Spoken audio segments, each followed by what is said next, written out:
ዘብሩ መስከን ጥቅሱ ላይ ምንድነው ሐሳብክ?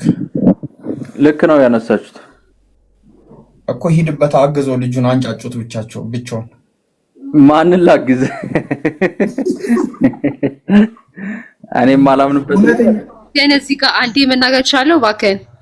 አረ ሊዲያ በእናትሽ ድምፅሽ ሁላ እውነት ይሰቀጥጣል። በጣም ትጮያለሽ። ከስልኩ ርቀሽ አውሪ እስቲ። እሺ እንትና አድርጉ ባዳሪ አንድ ሚኒት አድርጉትና ሊዱ ይሰማሻል? አዎ ይሰማኛል። በቃ እንትና አድርጉት ነገሩኛም እንዲገባን ሰከን ባለ ንግግርና ለዛ አንድ አሁን ለምሳሌ ማቴዎስ ወንጌል ምዕራፍ 2 ቁጥር 23 ላይ ያለው ጀምሮ በንጉስ ሄሮዶስ ዘመን እንደተጠራ ከዛ በኋላ ወደ ናዝሬት የምትባል ከተማ ሄዶ እንደተናገረ ምናምን ብዙ ትንቢቶች አሉ። ሰው ምን ታደርጋላችሁ? ኢምሩ ይሄንን ሐሳብ አንስቶ እዛው ያለ እኔም ልጨምርላችሁ ዝቅ ብሎ ከናዝሬት ከተማ እንደሚመጣ በነቢያት እንደተናገረው ይላል። የትኛው ነብይ ነው ከናዝሬት ከተማ ኢየሱስ ይመጣል ብሎ የተናገረው? ይሄንን ትይዙና ይሄ እኮ እዚህ ነው ያለው፣ አንተ ኮት ያደረከው ደግሞ ሆሴ ነው ያልከው ስህተት ነው፣ ማቴዎስ ኮት ያደረገው ከዚህ ነው ብላችሁ አስቀምጡ። መጫወጫ አያስፈልገውም። ይሄንን ማታረጉ ከሆነ ደግሞ ሚውት አድርጉ። መስማቱ ወይ ደግሞ ሄዶ ማንበቡ በላጭ ነው። ሰማሽኝ ሊዱ? አዎ ይሰማኛል። ግን እኔ እየተጫጫክ ምናምን ሳይሆን ረጋ ብዬ ነው እያወራችሁ የነበረው ከቅድም ጀምሮ እስካሁንና እሱ እየተጠቀመበት የነበረው ቃል እሱ ሊዲያ አንድ አሁንም ያው ልሰምዐ ሲያ ማይዘገነ ይባል በትግርኛ አይ ቲንክ ትግርኛ ተናጋሪሽ ነሽ። ምን ታደርጊያለሽ መሰለሽ? ላነሳው ነገር እሱን በቃ ኢምራንን አዋርጁ። ልክ አይደለም ማቴዎስ ኮት ያደረገው ከዚህ ነው ብለሽ ኮት አድርጊ። ፖይንቱን አምጪውና እዚህ ፖይንት ላይ አለ ብለሽ ፖይንቷን አስቀምጪ። አንተ ሆሴ ነው ያልከው ውሸት ነው፣ ማቴዎስ ኮት ያደረገው ከዚህ ቦታ ነው ብለሽ አስቀምጪ። ታሲት በጣም ክሊር ነው። ገባሻል? በቃ ኢምራንን አዋርጁ። እስኪ በቃ እንዋረድ እና እንደዛ አድርጊ። ተግባባን? እሺ አንተ እንዳልከው ማለት አንድን ሰዎች እንትን ለማድረግ አይደለም እዚህ እንትን ላይ የተነሳው። እሱ ግን ያነሳው ኃይለ ቃል ትክክል ነው እኮ ያነሳው ኃይለ ቃል እዛ ጋር ያለው ኃይለ ቃል ነው ማቴዎስ ወንጌል ላይ የሚናገረው ምዕራፍ 2 ላይ ማለት ነው። ግን ደግሞ ያ የተነገረው ታሪክ በሙሉ የክርስቶስ ነው ማለት ግን አይደለም። ትርጓሜ አለው። እንዲሁ ካነበብከው ልትወደው ነው የምችለው። ምን ታደርጊያለሽ እንደነበረ ማለት ነው። ሊዱ ምን ታደርጊያለሽ? ትርጓሜውን አነብልህ እችላለሁ። ትርጓሜ ይሄ ማለት እያንዳንዱ እኮ ከላይ ጀምሬ ይሄ አንድምታው እንደዚህ ነው፣ አንድም ይሄን ለማለት ነው፣ አንድም ይሄን ለማለት ነው እያልኩ እኮ አንድምታን ልዘረዝርልህ እችላለሁ። ገባካ? እሱ እየተረጎመው ያለው አተረጓጎም ግን ለተሰዋት ትክክል አይደለም አልኩ። ሊዲያ ምን ታደርጊያለሽ መሰለሽ? የዚህን አንድምታ ሃይማኖተ አበው ላይ የሚሆን ቄርሎስ ላይ የሚሆን ምንም ላይ ይሁን አንቺ የሰንበት ተማሪ ኮንሽ በግዕዝም ቢሆን ክፈችልና እያነበብን አብረን እንተረጉማለን። አንቺ ግዕዝ ማትች ከሆነ እኛ እናገርሻለን፣ ክፈችው። በቃ በጣም ሲምፕል እኮ ነው። ክፈችው አንድምታውን። ምን ላይ እንክፈት? አንድምታውን ምን ላይ ይከፈትልሽ? የትኛው አንድምታ ይከፈት?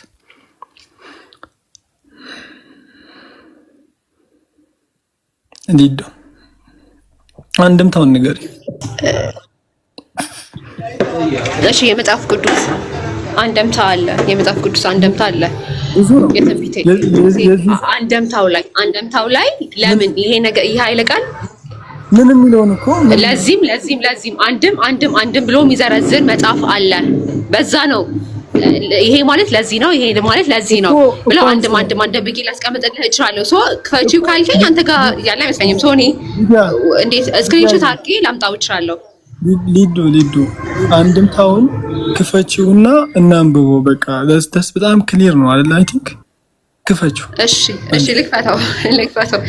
አንዴ እንትን ብዬ ላምጣው። እሺ በቃ የማቴዎስ ወንጌል ጸሐፊ ይሄንን ኮት ያደረገው ከዚህ ነው ብሎ አንድምታ የተናገረ እስኪ አምጭልን።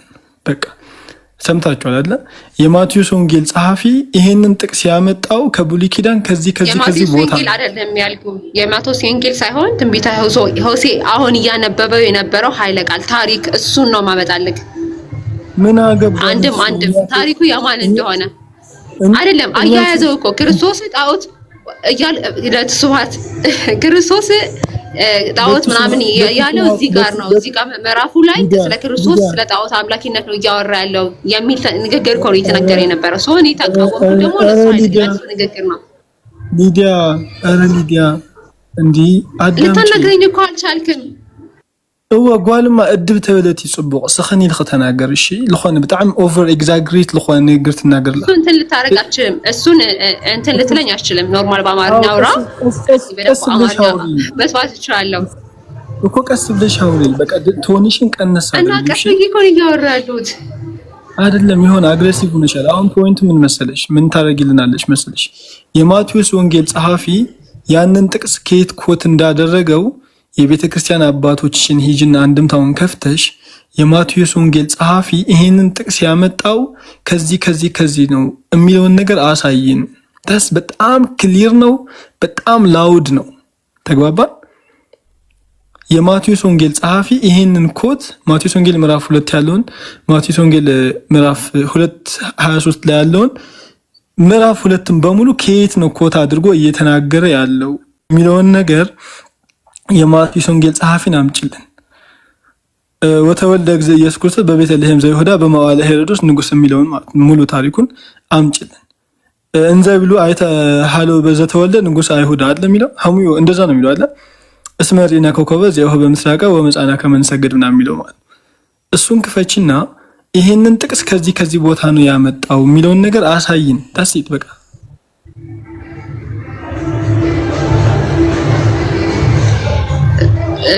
እሺ አንደምታው ላምጣልህ። የትንቢተ ሆሴዕ ከትንቢተ ሆሴዕ መሆኑን እኮ አመጣው አንተም እሱም እኮ አመጣው። እሱ ነው ኃይለ ቃሉ ገባካ? ላምጣልህ የሱ አንደምታው ምንድን ነው? ይሄ እዚህ ጋር ያለው ታሪክ ሙሉ በሙሉ የክርስቶስ ነው ወይስ አይደለም?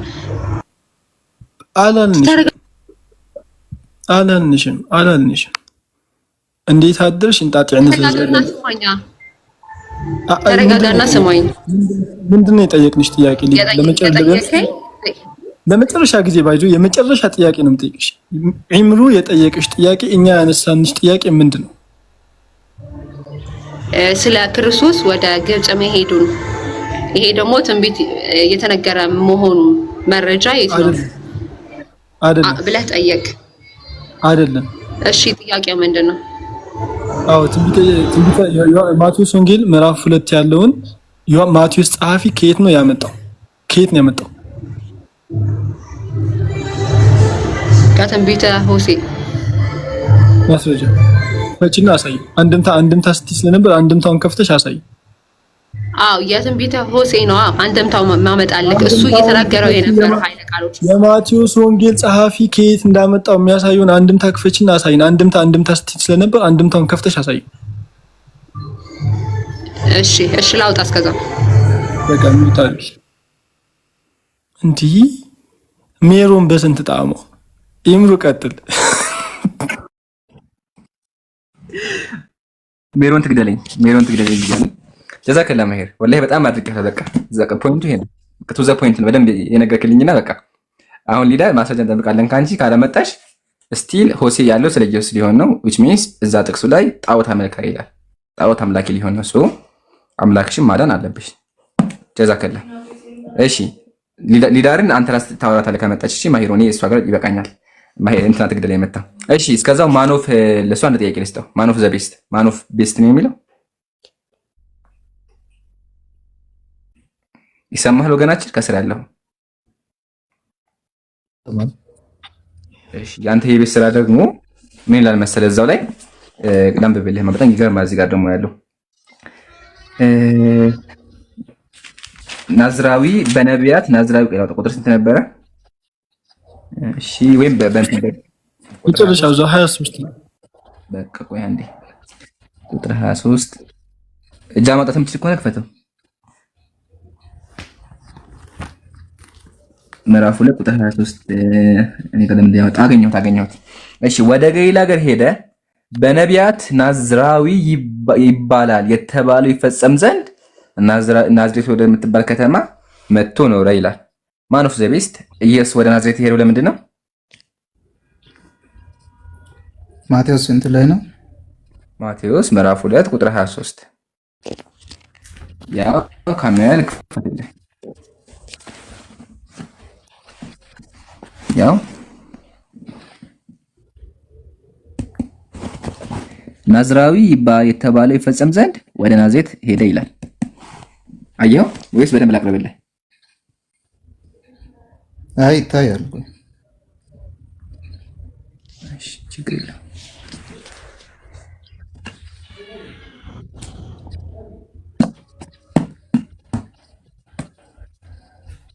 እሺ ጥያቄው ምን ነበር? ጥያቄው ኢየሱስ ወደ ናዝሬት ሄደው ለምንድን ነው? የተባለው ይፈጸም ዘንድ ነው። ምን የተባለው? የተባለው ይፈጸም ዘንድ ነው። ምን የተባለው? ናዝራዊ ተብሎ መጀመሪያ ትንቢት የተናገረው ተታምቢው የነበረው ትንቢት ይፈጸም ዘንድ ወደዛ ወረደ። ማሻአላ ትንቢቱን ታሳየናለህ? ትንቢቱን አሳየት። ለምን ትንቢቱ እንደዛ ወይ ተነገረ? እሺ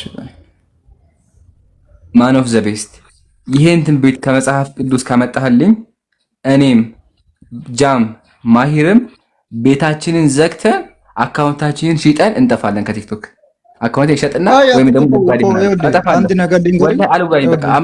አልከራከርም። በቃ አልከራከርም። ማስረጃ አንድ ነገር ልንገርህ። በተረጋጋ መንፈስ አንድ ነገር ልንገርህ። ቆይ አንድ ነገር ልንገራችሁ ማለት ቆይ አንዴ ወንድሜ ከምትነግረን መጀመሪያ ማስረጃውን ስጠና ከዛ ወላሂ 2 ሰዓት ቁጭ ቢያዳምጣለሁ። በቃ አንተን የሚከተለው ከዚህ በኋላ ከዚህ ህይወቴን በሙሉ ብቻ ግን ካንተ ናዝራዊ ባይሞት ቢል ስጠኝ አንዴ ፕሊስ። ከዛ ታወራለህ። ወላሂ ችግር የለም አዳምጣለሁ። እሺ እኔ የማዳመጥ ችግር የለብኝም። ግን እቺ ብቻ ማስረጃ ስጠና እኔ የምለውን ትሰማለህ። ማስረጃ መጀመሪያ ወንድሜ አይቀርም ማስረጃ እኔ የምለውን ትሰማለህ። በቃ እሺ አውራ፣ ደስ ይበል አውራ። ምናልባት ታዳምጣለህ። ማዳመጥ ከቻልክ ማለት ነው። አንተ እንደተረገምከው አንተ እንደምትናገረው ብቻ ይሄዳል ካልክ የተሳሰተ አስተሳሰብ አለ ማለት ነው። አያይ አሁን የራስን መጽሐፍ ወይንም ቁርአንን ሲተረጉመው ቀስ ብለህ ይሄ ቦታ ልክ አይደለም ብለህ አስረግጠህ ነው። አንድን ጥያቄ ሲናመጣ ለማስረዳት ሲሄድ ይሄንን አምጣ ይሄንን ለምን ታፍናላችሁ? ለእውነትና ለመረዳዳት ከሆነ ለመማር ከሆነ ቀስ ብለህ ይሄንን እንዲህ እያየው ነበርኩ ቅድም ትንቢተ ሆሴዕ ላይ የተናገረው ኢየሱስ ክርስቶስ ትንቢተ ሆሴዕ ላይ ጣዖት አምልኳል እያልክ ነህ። ትንቢቱ በሆሴዕ ዘመን ኢየሱስ ነበረ? ውሸቱ እኮ ምን ያደርጋል? መጽሐፍ ቅዱስን ካላወቃችሁ ማስተማር ማስረዳት አይቻልም። ማን ኦፍ ዘ ቢስት አንድ ድምጽ ይሰማል። አይ ተው አንተ ይኸውልህ እኔ አንድ ነገር ልንገርህ። አንተ እንደምትለው ላይሄድ ይችላል። ማሂሮ ችግር የለውም። ማን ኦፍ ዘ ቤስት ችግር የለውም። በቃ እኛ ተሳስተናል፣ ትክክል አይደለም። በቃ ችግር የለውም። እሺ እናመሰግናለን። ተቀባይ ይቅርታ ጠይቀን ይቅርታ ከዚህ በኋላ እናስተካክላለን። እሺ ወንድሜ ማን ኦፍ ዘ ቤስት እሺ እናስተካክላለን። አሁን ግን የማቴዎስ ወንጌል ምዕራፍ 2 ቁጥር 23 ማስረጃውን ስጠን አንዴ።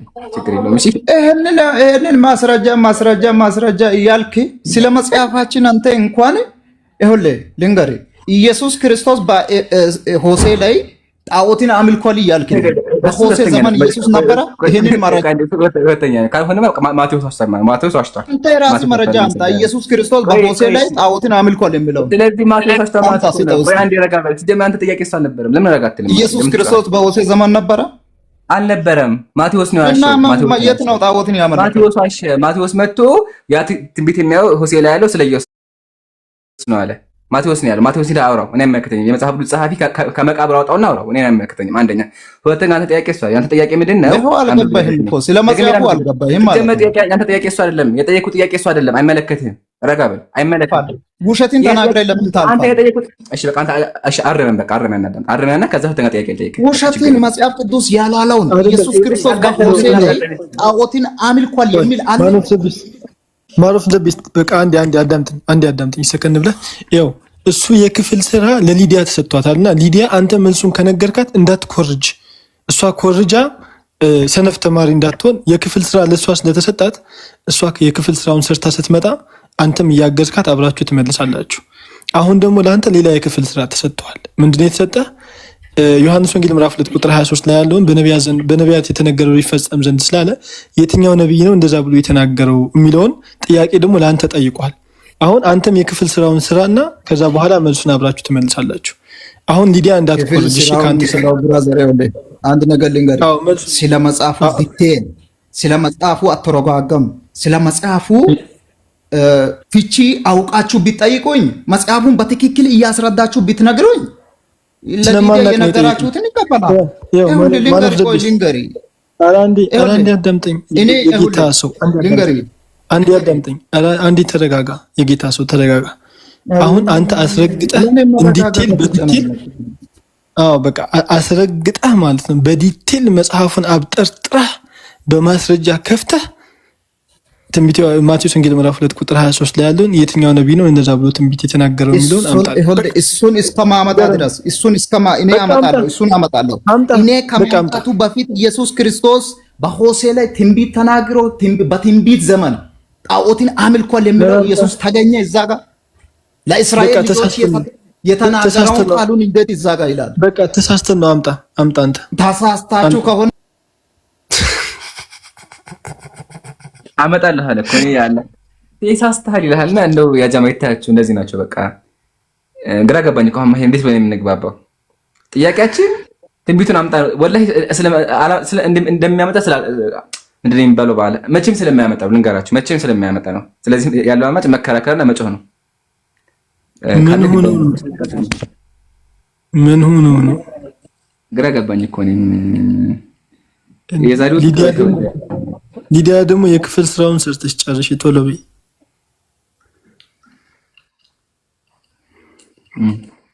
ቤቱን ታብታብ አድርጉት። እስከዛው አንድም ሊናስለቡት ሌላ ሰው ካለ ቀጥሎ ታብታብ አድርጉ። ስለዚህ ያ ጀማዓተል ኸይር እስካሁን ሁለት ነገር አይተናል። አንደኛው ነገር የማቴዎስ ወንጌል ምዕራፍ 2 ቁጥር 25 ላይ ማቴዎስ የሌለን ትንቢት አለ ብሎ እንደተናገረ ወገናችን አምጣ ተባለ። ጩሆ ወረደ፣ ሊያቀርብ አልቻለም። ስለዚህ ማቴዎስ የሚባለው ጸሐፊ የወንጌል ጸሐፊ እየዋሸ ነው ያለው። መጽሐፈ ምሳሌ ምዕራፍ 28 ደግሞ ምንድነው የሚለው? እንዳይዘልፍ ሐሰተኛ እንዳትሆን በቃሉ አጨምር ይላል። ማቴዎስ ደግሞ የሌለውን ጨምሮ ተናገረ። ምን የሚል ጨመረ? ናዝራዊ ይባላል የተባለው ይፈጸም ዘንድ ወደ ናዝሬት ከተማ ሄደ አለ። ነቢያት እንደዛው ተናግረው ያውቁ። ተናገረው የምትሉ ከሆነ የትኛው ነብይ ነው ወደ ናዝሬት ይሄዳል ብሎ የተናገረው? ማስረጃ አቅርቡ። አንደኛ። ሁለተኛ ደግሞ ቁጥር 16 ላይ ደግሞ ጣዖት አምላኪ እንደሆነ ይናገራል። ጣዖት አዳምጣ ጀማ፣ ኢየሱስ ጣዖት አመለከ ይላል። እደግመዋለሁ፣ ጣዖት አመለከ። መጽሐፉን ያለው ቃል በቃል አብዝተው ለጣዖት ይሰዉ ነበር ይላል። እነማን? እስራኤልና ልጁ ደግሞ ኢየሱስ ነው አይደለ? ወልድ ኢየሱስ ነው ይናገራል። ይሄ ቃል ስለ ኢየሱስ አወራም ካላችሁ ማቴዎስ ዋሽቷል። ለምን? ማቴዎስ ምንድነው ያለው?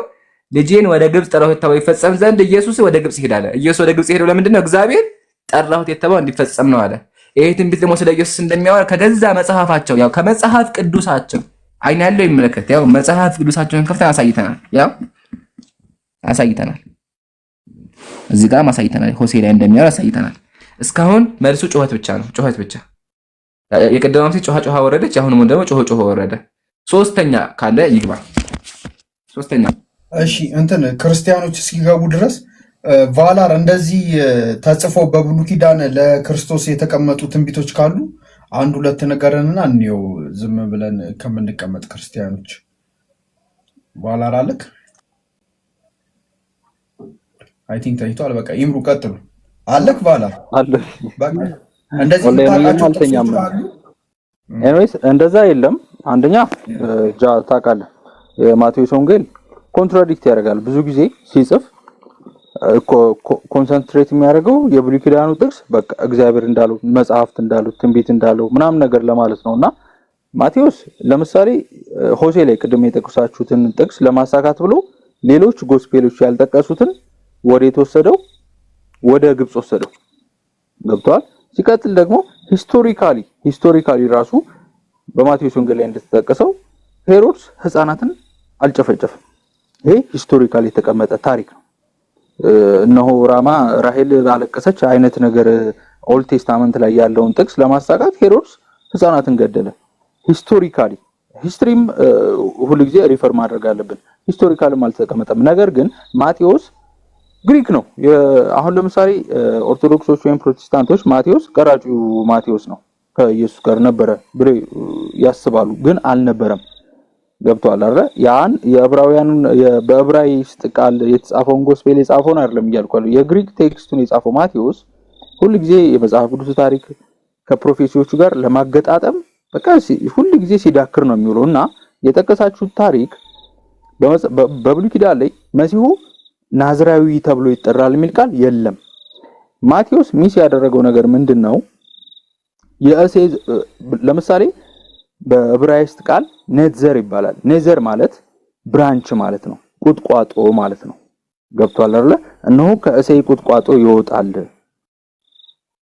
የሚለውን ቃል ሚስ አንደርስታንድ ስላደረገው ናዝራዊ ቃሉ ነዘር ነው የሚለው። ነዘር ማለት ብራንች ማለት ነው። ገብቷል? እሱ ግን የሌለ ቦታ ሚስ አንደርስታንድ ስላደረገ የግሪክ የፓጋኒስቲክ ጸሐፊዎቹም ፓጋኒስቶች ስለሆኑ ነዘር የሚለውን የዕብራውያን ቃል ነዘር ማለት ብራንች ማለት ነው። ናዝራዊ ይባላል። ለምሳሌ ኢየሱስ ከናዝሬት ስለመጣ ነው ናዝራዊ የተባለው አይደለም። ሳምሶን በብሉይ ኪዳን ናዝራዊ ተብሎ ተጠቅሷል። ናዝራዊነት ለምሳሌ ናዝራዊ የተባለ ሰው በፀጉሩ ላይ ምላጭ አያርፍበትም፣ አይላጭም፣ ወይን አይጠጣም። ገብቷል አይደል? አርሊ እየቆየ ሲመጣ የናዝሬቱ ኢየሱስ ናዝራዊ ኢየሱስ ነው ሲባል የነበረው እኛ እንደምናውቀው ከሆነ ገብቷል አይደል? ስለዚህ ማቴዎስ የማያውቀውን ቃል የሌለው የብሉይ ኪዳን ጥቅስ አድርጎ አስቀመጠው። የተሳሳተ ነው፣ ስህተት ነው። ኤኒዌይስ ግን አንድ እንድትረዱት ነው የምፈልገው ነገር ኔዘር የሚባል ቃል አለ። ኔዘር ማለት ቁጥቋጦ ወይም ብራንች ቅርንጫፍ እንደማለት ነው። ገብቷል? ለምሳሌ አንድ የተረተረት አባት አለ ዘበነ የሚባል ሰውዬ። ጴንጤዎች ብትጠይቋቸው ወይ ምናምን ብትጠይቋቸው አይሁዶቹንም ብትጠይቋቸው ማቴዎስ አይገኝም ከብሉይ ኪዳን ላይ ምናምን ልክ የሚያውቅ ይመስላል። በዚህ ኔዘር ማለት ብራንች ማለት ነው። ግን ማቴዎስ ሲጠቀመው ለሌላ ቴዎሎጂካል ኮንሴፕት ነው የተጠቀመው ነው። ስለዚህ ማቴዎስ ተሳስቷል። ይሄ ብቻ አይደለም ባይዘው የተሳሳተው። ገብቷል? ማቴዎስ ብዙ ጊዜ ፌል የሚያደርግባቸው ጥቅሶች አሉ። ለምሳሌ የክርስቶስን ሪዘሬክሽን ለማስረዳት ገብቷል መጀመሪያ ካህናቶቹ አልተረዱትም። ይሄንን ቴምፕል ይሄን ቤተ መቅደስ አፍርሼ በሶስተኛው ቀን እገነባዋለሁ። ከዛ በኋላ የተቀበረው አርብ ነው። በማግስቱ ሄዱና ጲላጦስ ጋር እንዴ ትዝ አለን ከ3 ቀን በኋላ እኮ እነሳለሁ ብለዋል። ስለዚህ በቃ ደቀ መዛሙርቱ ሬሳውን እንዳይሰርቁ ጠባቂ ያድርግልን። ተሰርቆስ ቢሆንስ? ገብቷል ማለት ይሄ ቴዎሎጂካሊ የሆነ ሪትሮፊት የሆነ ነገር የፈጠራ ድርሰቶች ናቸውና በዚህ ላይ ምንም ማለት አያስፈልግም። በቃ ፈጠራ ነው። ኤኒዌይስ ቴንክ ዩ። እሺ ባላር አይ ቲንክ ኡስታዝ ወሂድ መጥቷል። በጣም በቃ ላገናኘክ የምፈልገው ኡስታዛችን ነበረ። የሚችል ከሆነ ይገባል። ትቀጥላላችሁ። ላስቀጥል ነው። ኢምሩ ቀጥል ኡስታዝ፣ ከቻል ከፍ በል። ጀዛከላጃ በኋላ በጣም ገራሚ ፖይንቶችን ያነሳው እያንዳንዱ የተናገርካቸው ነገሮች ወደ ፖይንት እና በጣም መዋት ያለባቸው ነገሮች ነውና አላህ ሂዳያ ይስጥ። ዱዓ እናደርግልሃለን። እሺ ወገናችን ፒፒ ሰላም ብያለሁ። አልሰማም? ትሰማለህ? የለውም እንዴ? አለ ክሱን የተቋረጠው አይምሮ በጣም ፎክሮን የገባው ኢምሮ አካውንትን ለመሸጥ ተዘጋጅ ብለዋል። ዝግጁ ነህ? አቤት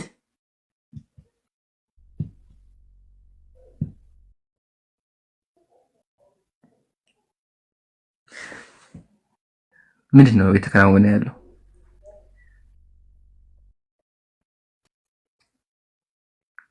ኔትወርክ አሪፍ አይደለም። ከሂሪ ጋር ቀጥል። ኔትወርክ አሪፍ አይደለም። አይ እሺ፣ ለማንኛውም ያው ገልጻችሁታል፣ በደንብ ተወርቶበታልም። ግን አንድ የሚያስቅ ነገር ልንገራችሁ። በጣም የሚያስቅ ነገር ማለት ነው።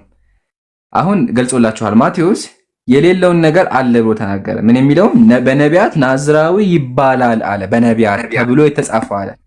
እንደዚህ የሚል ቃል ስንል የለም። ስለዚህ ክርስቲያኖች ምን አሉ? ታሳያችሁ ያሉትን ወላሂ አታምኑም።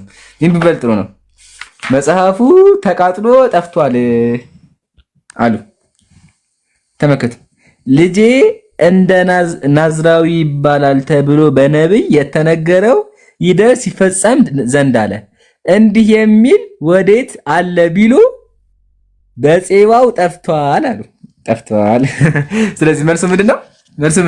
ቄሶቹ ምን አለ? ይሄ አንድምታ ነው። የመጽሐፍ ቅዱሳችሁ ሁልጊዜ አንድምታ ይላሉ። ያው አንድምታ ገዝተናል አለ። ያው ምን አለ? ጠፍቷል አለ። ስለዚህ መጽሐፍ ቅዱሳቸው ራሱ እንደጠፋ አመኑ። ምን ለማድረግ? ማቴዎስን ለማዳን ኢምራን ገብተናል። የመጽሐፍ ቅዱስ ማስረጃ እየጠየቀ ነበረ። ያላ አቅርብ ማስረጃህን። ያላ ኦኬ፣ ማስረጃውን ልስጥህ። አዎ ስጠኝ። አዎ ይጠብቅ። አካውንትን ስንት ለመሸጥ ተዘጋጅተሃል? ምንም አታታስብ፣ ብቻ አምጣ። ካመጣ የምታመጣው ይታወቃል። ችግር የለውም አምጣ። ብቻ አንተ ጀግና ሆነ አሳይ። ጀግና ሆነ አንተ እናት የወለች እንኳን አሳይ። ነው ይታወቃል። እንኳን ነገር የለም። ናዝራዊ ኢየሱስ ክርስቶስ አይደለም። እንደዚህ አይደለም። እንደዚህ አይደለም። አዳምጠኝ፣ ልድገምልህ። ጀግና ሆነ አንተ አምጣ። ባይዘዌ ልታመጣ የምትችለውንም ምን ልትል እንደምትችልም አስቀድመን ተዘጋጅተን የትም አትሄድም። ጀግና ሆነ ብቻ አንተ አቅርብና ከዛ በኋላ እናወራለን። ስለዚህ ወሬውን ተውና ማስረጃ አቅርብ። ያላ ያው ካሜራ ከፍቻለሁ። አካውንቴን እሸጣለሁኝ እኔም ማሂርም እንሸጣለን እያልክ ስለነበረ ጆሮ አይሰማም። ደገምኩልህ። አይሰማም ጆሮ ወገኔ። አይ እንደዚህ ወደ ስድብ ከምትገባ ጥሩ አይደል። ወደ ስድብ የሚገባ ወደ አምላክህን ተው። አምላክህን እንድናገርብህ አታገኝ። ስድብ የጀመርኩ አንተ ነህ። ስድብ የጀመርኩ ጆሮ አይሰማም። ጆሮ እየሰማ አይደለም። ካልሰማ ምን ላድርግ? ልድገምልህ። አንተ ጀግና ሁነህ አምጣ። በስነ ስርዓት እያወራሁህ ነው። ማስረጃ ጠየቅ። አካውንትን ለመሸጥ ዝግጁ ከሆንክ ማስረጃውን ልስጥህ ነው ያልኩህ። አዎ አምጣ። አሰማም። አዎ ጀግና አምጣ እያልኩህ። አንተ ጀግና ከሆንክ አቅርብ እያልኩህ እኮ ነው። አሰማም። ያላቀርብልህ ነው። ምን አስቸኮለህ? ወገናችን ያላ አሻቅርብ። ኧረ እባክህን ላውራበት። መጽሐፈ መሳፍንት 13:5 ላይ ናዝራዊ እንደሚባል ትንቢቱ ተጽፏል። እሺ አንደኛ መጽሐፈ መሳፍንት የትንቢት መጽሐፍ ነው ተጽፏል። ልንሄድልህ እኮ አያቻ ትንቢታዊ ቃል ነው። ቃሉን ማየት እንችላለን። ለምን ትደነግጣለህ? መደንገጥ እኮ የለብህም። ሳውራ አዳምጥ። ጆሮ ችግር ጆሮህን ታከም። ሳውራ አዳምጥ። አንደኛ መጽሐፈ መሳፍንት ኡስታዝ ነህ አይደለ? እየቀጠፍክ ነበረ። ጆሮ ካልሰማ ችግር አለብህ ማለት ነው። ጆሮ አይደለም አትበለኝ። ማስረጃ ትንቢታዊ ቃል ተጽፏል ወይ ብለኸኛል። ማስረጃውን እየነገርኩ ነው። ማስረጃውን ተቀበል። የምትል ከሆነ እንመለከት ነው። ክፈት። እስካሁን እየቀጠፍክ ነበረ። እሺ ላውራ፣ ፍቀድልኝ ላውራ። ምንድን እንደዚህ የሚያስረብሽ ሆነ? ወገኔ በእንደዚህ አይነት መገር ለምን ተረበሽ? በአንተ ይበሳል ወገኔ። አቤት አንተ መውተኛለህ። ክፈተው። እኔን አይደል ያልከኝ? ኧረ አንዴ ተረጋጋ። ክፈተው። የፈራኸውማ አንተን አልከፍትም እኮ አንተ ነህ። ክፈት። አንተ ነህ የተረበሽከው ወገኔ። አንተ ነህ የተረበሽከው። ተረጋጋ ማለት ሀሳብ ላይ አተኩርና ቆይ ፒፔ ያለ ይሰማል። አትግባ። ምንድን ነው ለምር የምትደራረቡት? ኦኬ ውረድ በቃ። አይ ውረድ ማለት ተረጋግቶ ማውራት አልፈልግም። ፐርሰናሊ ነው እንትን የሚለው። ውረድ ሸኙት።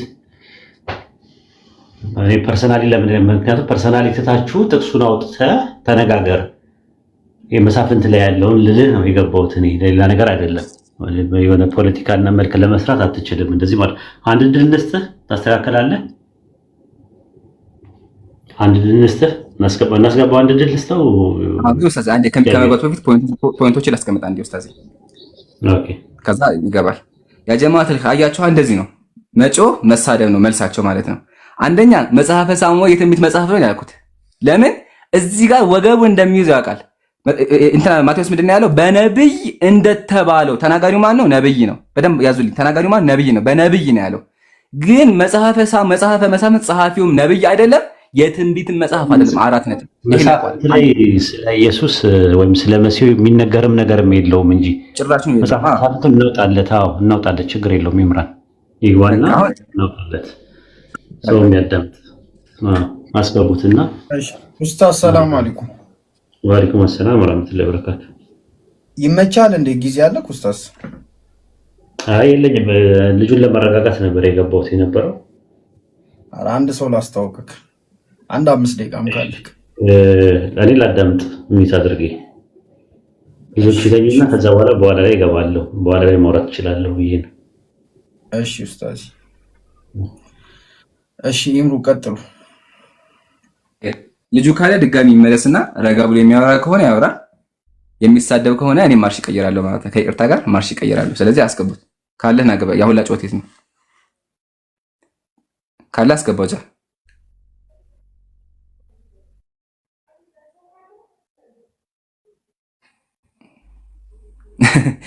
ወገናችን ገስት ላከ እንጂ ምንድን ነው አያችሁ? ይሄን ያልኳችሁ ገና ከመጀመሪያ በቃ ውይይቱ አልቋል። ለምን የማቴዎስ ወንጌል ነብይ ነው ያለው፣ እዛ ጋር ደግሞ የነብይ መጽሐፍ አንደኛ፣ ሁለተኛ ደግሞ መጽሐፈ መሳፍንት የሚከፈትልሃል ናግባ። ግን ስንጀምር ራሱ መጽሐፈ መሳፍንት ጸሐፊው ሰበር ዜና ማለት አሳያችኋለሁ፣ ከፈለጋችሁ ያው ይግባና አሳያችኋለሁ። አዘጋጅቼ ማለት አስቀምጫለሁ። የመጽሐፍ መዝገበ ቃላት ላይ ቃል በቃል የመጽሐፈ መሳፍንት ነብይ አይደለም ታምኗል፣ ነብይም አይደለም፣ የታሪክ መጽሐፍ ነው። ሲቀጥል ጸሐፊው ራሱ አይታወቅም። አንደኛ ተናጋሪ ነብይ አይደለም፣ ሁለተኛ ጸሐፊው አይታወቅም፣ ሶስተኛ የታሪክ መጽሐፍ ነው። ዘጋ ነው አንደኛ ስንጀምር ማቴዎስ ጸሐፊው የማይታወቅ ጸሐፊውና ተናጋሪው የማይታወቅ ሀቢቢ እሱ አይደለም ፖይንቱ። መጽሐፈ መሳፍንት ላይ ስለ መሲህ ወይም ደግሞ ስለሚመጣው መሲህ ናዝራዊ ተብሎ የተጠቀሰበት ጥቅስ ካለ ያውጣ ነው። ያንን መውጣት አይችልም ነው። ማን ጻፈው? ለምን ተሻችሁ ውስጥ ትረበሻላችሁ? እንደዚህ አይነት ቃላት አትጠቀም። ማውራት የምትችል ከሆነ እኮ ከፍተህ ማውራት ነው እንጂ እኔና ሱር አይደለም። ኦኬ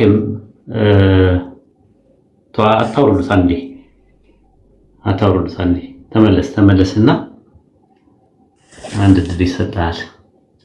አታውሩት ስንል እናስወርደዋለን። ኡስታዝ ራሱ ተቆጣጠር፣ ሞዴሬተር አለክ።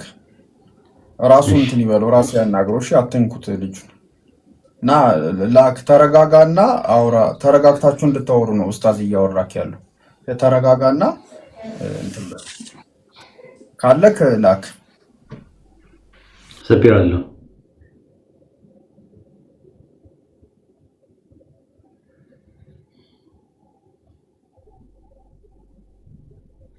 ኦኬ ፒፒ ሰላም ብያለሁ በቅድሚያ። ኦኬ እኔ ከሙሉ ገስቱ ጋር አላወራም። ማውራት የሚችል ካለ ኢምራን ነው አይደል የጀመረው። ኢምራን ለመቀጠል የሚችል ከሆነ ይቀጥል። ኢምራን ይጨምራል። መጽሐፍ ጥቅሱን ነው የፈለኩት እንዲያወጣልህ ነው፣ ላግዝ ነው። አይ መጨመር ሳይሆን መጽሐፍ ምዕራፍ ስንት ነው? አንተ ነው የሚመለከተው። አንተ ከኋላ ስለመጣ ከኋላ የመጣ የናወጣ እንዳይሆን ነገሩ። ቀይ ከሱ ጋር ላውራ። አንተ ሚዩት አድርግና እሺ። ጥቅሱን ብቻ ነው የፈለግነው እኛ ስለነበረ ቃል እየገባ የነበረው አካውንቱን ሊሸጥልኝ ስለሆነ ያው እያወራሁ ጥቅሱን ተናገር። ቦታው አካውንትን እኔ እገዛለሁ። ኢምራን አካውንትን እኔ እገዛለሁ። ለማንኛውም እንጠብቃለን። መጀመሪያ ማስረጃውን አቅርባ ነገር ምዕራፉ ከፈተንኩ ቅድም ነው የነገርኩህ። መጽሐፈ መሳፍንት ያው ተከፍቶልሃል። እሺ መጽሐፈ መሳፍንት ስንት ነው ያልኩህ? መጽሐፈ መሳፍንት ያው ቁጥሩን አልተናገርክም። ያው መጽሐፈ መሳፍንት 13:5 መጽሐፈ መሳፍንት 13:5 ያው እሺ አንዴ 13:5 ያው 5 አላልኩም 5 13:5 እሺ 13:5 ችግር የለውም። ያ እነሆ ትጸንሻለሽ፣ ወንድ ልጅም ትወልጃለሽ፣ ልጁም ከእናቱ ማህፀን ጀምሮ ለእግዚአብሔር የተለየ ናዝራዊ ይሆናልና በራሱ ላይ ምላጭ አይደርስበትም፣ እርሱም እስራኤልን ከፍልስጤማውያን እጅ ማዳን ይጀምራል። ምን ይላል? አንብበው እንዴ! እስራኤልን ማዳን ይጀምራል። ምን ይላል? ስለማን ይሆናል ነው የሚለው? ለእግዚአብሔር የተለየ ይሆናል። አንብበ ምን አይደለም እንዴ? ስለማን ነው የሚያወራው? መጀመሪያ ስለ ኢየሱስ ተረጋጋ። አይ ያልተረጋጋ እኮ አንተ ነው። ተረጋጋ እንጂ እኛ ከሆነ ያው እዚህ ጋር ፍልስጤማውያን ያድና ይላል። ይሄ ስለ ኢየሱስ የሚያወራው ስለ ኢየሱስ የሚያወራው አይ ስለ መሲሁ ነው የሚናገርበት የሚል የትኛው ይልቃል ነው? እሱን ነው የፈለኩት ማወቅ ነበር የፈለግነው። አንዴ ፒፕ አትረበሹ። ለምን ሮጥ የምትበጠበጡት? አይ እንግዲህ እንደዛ ልኩን አይ ቲንክ ከሳልጅ ጋር ማውራት ትንሽ ይከብዳል። ተረጋጉ እንጂ ይሄው ቃል በቃል ናዝራዊ የሚል ነገር አይ በቃ አነጋገረ ትንሽ ያስጠላል። እኔ ከህፃን ልጅ ጋር ማውራት በጣም ነው የሚያስጠላኝ። እስከ 5 እና 6 አንብበው እስቲ ይምራን። ሴቲቱም ወደ ባሏ መጣ፣ አንድ የእግዚአብሔር ሰው ወደ እኔ መጣ፣ መልኩም እንደ እግዚአብሔር መልክ እጅግ የሚያስደነግጥ ነበረ፣ ከወዴት እንደመጣ እያለ ይቀጥላል። ወደ ባሏ መጣ። ስለ ሶምሶም ነው የሚያወራው። ሶምሶም ማኑኤልና ሚስቱ የወለዱት ልጅ ናዝራዊ የተባለው ጸጉሩን እንትን የማይል ማለት ነው፣ ጸጉሩን የማይቆረጥ ሶምሶም የተባለው ልጃቸው ነው። ስለሱ ነው የሚያወራው። ስለ መሲህ ነው የሚል ነገር አንብቤ አላውቅም። እንደዚህ አይነት ጥቅስ ልጁ ትንሽ መረጋጋት ይጎለዋል። ኦኬ በቃ ቀጥሎ ከሌላ ሰው ጋር ኢምሮ ጥያቄ አለኝ። ቆይ ላንተ ሳሉት ስዕሎች ራሱ ስትያቸው ኢየሱስ ከነጸጉሩ ነው አይደለ? ለምን ብላችሁ ጠይቋቸው ምናልባት የሚሰጧችሁ መልስ አይኖርም። ለዛ ነው ፓንክ ተቆርጦ አይደለም እኮ አይደለ? ጸጉራም ነው አይደለ? ክርስቶስ ወይም ኢየሱስ ዳትስ ኢት። በቃ ሳምሶን ናዝራዊ ማለት በራሱ ላይ ምላጭ የማያርፍበት ወይንንም የማይጠጣ ማለት ነው። የቃል ኪዳን ልጅ ወይ የስለት ልጅ ይባላል ባይዞ በትራዲሽናሊ በእነሱ አስተምሮና ኤኒዌይስ ዲፒክት ሲደረግ ወይም ድሮ ሲደረግ ጸጉራም ነው አይደለ? ኢየሱስ ዳትስ ናዝራዊ ለመባል ከናዝሬት ከተማ መምጣት የለበትም። ነገር ግን ይሄ ጥቅስ ስለ መሲሁ የተጻፈ አይደለም፣ ስለ ሳምሶን ነው። አለቀ። ማቴዎስ ደግሞ ኤቪደንስ የለውም። ናዝራዊ ይባል ዘንድ የሚባል ቃል የለም። ቅድም እንደነገርኳችሁ ነዘር የሚባል ቃል አለ። ኤኒዌይስ ይሄ መልስ የለም። ምንም የሚያከራክር እንትን የሚል ነገር አይደለም። ኤኒዌይስ እሺ፣ አንድ ነገር ተቀጣላችሁ ኢንሻአላህ። ያ ጀማዓተል ኸይር በደንብ ተመከቱ። የማቴዎስ ወንጌል ነው ትንቢቱ ያለው እንደዚህ ይላል። ያው በነብይ ናዝራዊ ይባላል የተባለው ይፈጸም ዘንድ ናዝሬት ወደምትባል ከተማ ሄዳለ። የትኛውም የመጽሐፍ ቅዱስ ክፍል ላይ ብትፈልጉ ኢየሱስ ወይም መሲሁ ናዝራዊ ይባል መቼም አታገኙም። ጭራሽ ነው የለም። ለዛ ነው ወገናችን፣ ለዛ ነው ተመከቱ። ያ ጀማዓ ተመከቱ። የመጽሐፍ ቅዱስ አንድምታ ምንድን ነው? እዚህ ጋር እንዲህ የሚል ወዴት አለ ቢሉ ጠፍቷል። 4 ነጥብ አያችኋ? ጠፍቷል ብለው ቄሶቹ የተናገሩት። ይሄ የቄሶች መጽሐፍ ነው፣ የኦርቶዶክስ ቄሶች። እነሱ ራሱ እንዳመኑት ማስረጃ ስለሌለ ጠፍቷል ብለው አምነዋል። ወገናችን ይሄን አመጣ፣ መጽሐፈ መሳፍንት አመጣ። መጽሐፈ መሳፍንት ስለ ኢየሱስ እንደሚናገር በመናቀል አንደኛ፣ ሁለተኛ ስለ ኢየሱስ የሚናገር ከሆነ ማርያም ባላላት ኢየሱስ እስራኤልን ከፍልስጤም አድኗቸዋል። ኢየሱስ እንኳን ከፍልስጤም ሊያድናቸው ይቅርና በሮም መንግስት ግብር ሲከፍል በኋላም በአይሁዳዊ የተገደለ ነው አይደለ? እንኳን ሊያድናቸው አላዳናቸውም። ግን መጽሐፉ እርሱም አለ እስራኤልን ከፍልስጤማውያን እጅ ማዳን ይጀምራል አለ። ኢየሱስ አድኖ አያውቅም፣ ራሱን እንኳን ማዳን አልቻለም። አያ ስለዚህ ስለ ኢየሱስ እንደሚናገር በምን እናውቃለን? አይናገርም። ይናገር እንኳን ብትሉ እናጨበጭብላችኋለን፣ ወረበል እናጨበጭባለን። ለምን ማርያም ባል የላትም የሚባለው ነገር ውድቅ የሚሆነው ለምን? ሴቲቱ ወደ ባሏ መታ ያለ ባላት ይናገራል። ቀጥሎም ብዙ ታሪኮች ያስቀምጣል ስለ ሳምሶን እንደሚያወራ ማለት ነው። ዘጋል። ስለዚህ ከየትኛውም የመጽሐፍ ቅዱስ ብትፈልጉ ናዝራዊ ይባል የምትል አታገኙም። ስለ ኢየሱስ ስለ መሲሁ የሚናገር መቼም አታገኙም። ሲቀጥል ናዝራዊ ማለት እዚህ ጋር ናዝሬት ከሚል የመጣ ነው እያለ ማቴዎስ ያለው። ማቴዎስ ምን አለ? ናዝሬት ከሚለው ቃል የመጣ ነው አለ። ግን ትርጉሙ እንደዛ አለ። ናዝራዊ ማለት እዚህ ጋር ያዋለበት በዛ መንገድ አይደለም። እና ያስቃል፣ በእውነቱ ያስቃል። ብያቸዋለሁ። ጥቅስ ቢያመጡ ራሱ አያስኬዳቸውም። ለዛ ነው ቄሶቹም ራሱ ያመኑት ማለት ነው። ጀዛኩሙላህ ኡስታዞ፣ ጀዛከላ። ቀጥሉ ያ ጀማ። እኔን ክፈትልኝ ማይምሮ አንዴ ከአንድ ጀምሮ ክፈትልኝ። የጠበቅኩ የነበረው እንደውም ምን ያህል አደገኛ እንደሆነ ነው። እንደዛ ብሎ ማስተማሩ አደገኛ ይሆናል። ከአንድ ጀምሮ እንመልከተውና ምን ያህል ለክርስቲያኖች ስላቅና ስድብ እንደሚሆን ተመልከቱት። ጥቅሱ ምን እንደሚል ማለት ነው። የእስራኤል ልጆች በእግዚአብሔር ፊት እንደገና ክፉ ስራ ሰሩ አለ። እግዚአብሔርን በፊልስጤማውያን እጅ 40 ዓመት አሳልፎ ሰጣቸዋል። ቀጠለና ከዳን ወገን የሆነ ማኑሄ የሚባል አንድ የሶርዓ ሰው ነበር አለ። አባትየው ማኑሄ ተብሎ ይጠራል። ከዛ ሚስቱ መካን ነበረች አለ። ማርያም ማለት ነው እንግዲህ ማርያምን ነው ካሉን። ልጅም አልወለደችም አለ። እቺ መካኗ ሴት ልጅ አልወለደችም ነበር። ከዛ የእግዚአብሔር መልአክ ለሴቲቱ ተገልጦ እንዲህ አላት፣ እነሆ አንቺ መካን ነሽ፣ ልጅም አልወለድሽም፣ ነገር ግን ትጸንሻለሽ፣ ወንድ ልጅም ትወልጃለሽ። አሁንም ተጠንቀቂ፣ የወይን ጠጅም የሚያሰክር ነገር አትጠጪ፣ እርኩስም ነገር አትብዪ አለ። ከዛ ምን አለ? እነሆ ትጸንሻለሽ፣ ወንድ ልጅም ትወልጃለሽ፣ ልጁም ከእናቱ ማህፀን ጀምሮ ለእግዚአብሔር የተለየ ናዝራዊ ይሆናል ብሎ ነው ያስቀመጠው። አንደኛ ከዳን ወገን ናት ሴቲቷ፣ ሰውየው ከዳን ወገን ነው አባትየው። ሁለተኛ ሴቲቷ መካን ናት። ሁለተኛ በሴክሹዋል ኢንተርኮርስ የተፈጠረ ነገር ነው። ማርያም ናት ካላችሁሽ እንቀበላለን፣ ደስ ይለናል። ግን ማቴዎስ ወንጌልን ዜሮ ነው የምናደርገው የዘር ሐረጉን። ማርቆስ ሁሉ የሉቃስንም ጨምሮ ማለት ነው። እና ይሄንን ፖይንት እንትን ልበል ብዬ ነው። እዛው ዝቅ ብለህ ብታየው ኢምሩ የሚያሳዝነው ነገር ማለት ነው ይሄ የሚወለደው ልጅ ሚስት ያገባል፣ ይዋለዳል፣ ይዛመዳል። ኢምሩ በጣም የሚያሳዝን እይታ ወላሂ አመለካከታቸው። አይ ያስቃል። እንትን እኮ ነው ፍለጋ ታውቃለህ፣ የሆነ ቃል ለቀማ ነው ግን አንድ ቃል ፍለጋ እንትናቸውን ሲያስገቡ ትልቅ ወጥመድ ውስጥ ይገባሉ። ወላሂ በዚህ ጥቅስ ብቻ ጀማ እንቀበል፣ በቃ ሃሌሉያ ተቀብለናል። ኢየሱስ ዘር ሐረጉ አይታወቅም። አንደኛ ማርያም ባል አላት። ኢየሱስ አግብቷል። ኢየሱስ ፍየል ጠባቂ ነበር።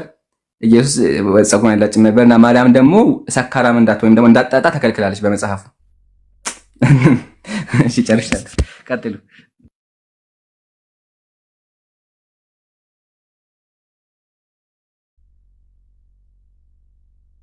ኤሪን አስተናግዳት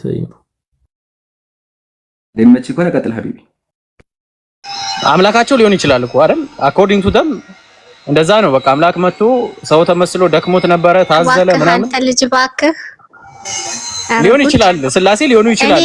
ዝም ብለሽ ማለፍ አትችይም። በቃ ሶስት ሰዎች ከሆኑ የሚባል ነገር እኛ ኦርቶዶክሳውያን እንደዚህ አናምንም። የማናምነውን አትጨምረብን እንዴ።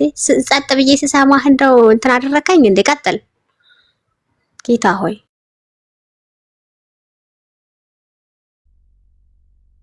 ማስረጃና በመረጃ ነው እኛ ኦርቶዶክሳውያኖች ፊት ለፊት የምትቆመው። ገባ? እሺ አይቹ እሺ። እና እንደዚህ ነው ሮዚ፣ ጥያቄሽን አድረስ ካረኩት አላቅም። እዛ ላይ ልክ ሰላምታን እያቀረበ ነው። ሰላም የክርስቶስ ሰላም ጸጋ በእናንተ ላይ ይሁን ምናምን ብሎ ሰላምታን እያቀረበ ነው። the same way ራዕይ 1:4 ላይ ዮሐንስ ለእስያ ላሉት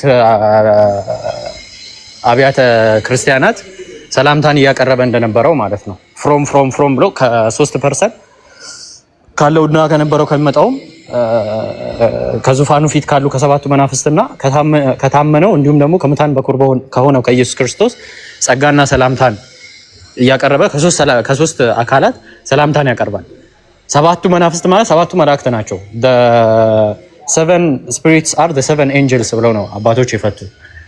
ስለዚህ ሰባቱ መላእክትና እነዛ አንድ ላይ ስለተጠቀሱ ልክ እዛ ላይ እንደተጠቀሰው ከሶስቱም ሰላምና ጸጋ በእናንተ ላይ ይሁን የሚለው ነገር ስላለ ስላሴ ናቸው ማለት ነው። በቃ ሰባቱ መላእክትም ሰብሰብ አድርገው አንድ ላይ አምልኳቸው። የሆነች ትንሽ ነገር ሲያዩ እንትን ይሉ የለ።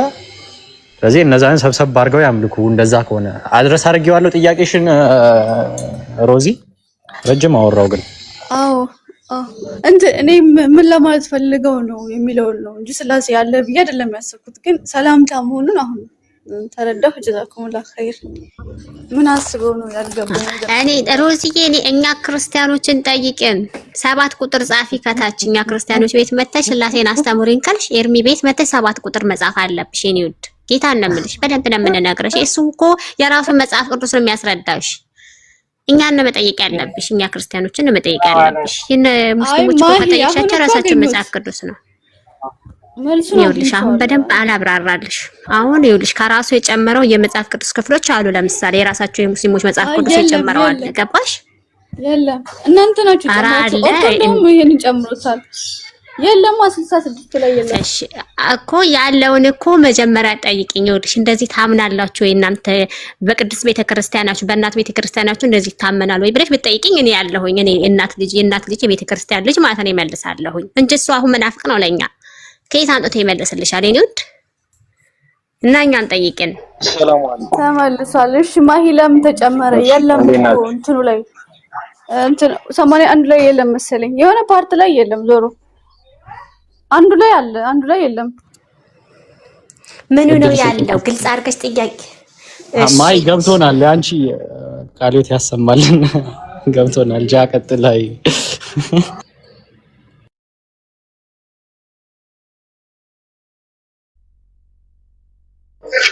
ሰላም አለይኩም ብያለሽ።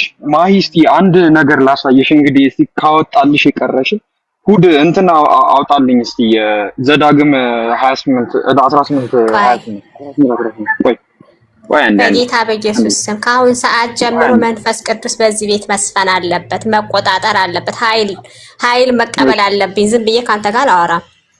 እሺ ተቀበል ሙይሽ ራስሽ ዘዳግም ስንት ጃ 18 እሺ ያው እሺ እንትን ከላይ አድርገው 15 አድርገው እስቲ። ከዛ ማሂ አንብቢው። እሺ እየሰማሁሽ ነው። ከዛ እያብራራ ነው እንዴ ማነበው እንዴ 5 ቁጥር 15 ነው አንብቢ። አይታየኝም፣ ማንበብ አልችልም፣ አይታየኝም። በህግ አምላክ አንብብልሽ፣ ተከታተይኝ።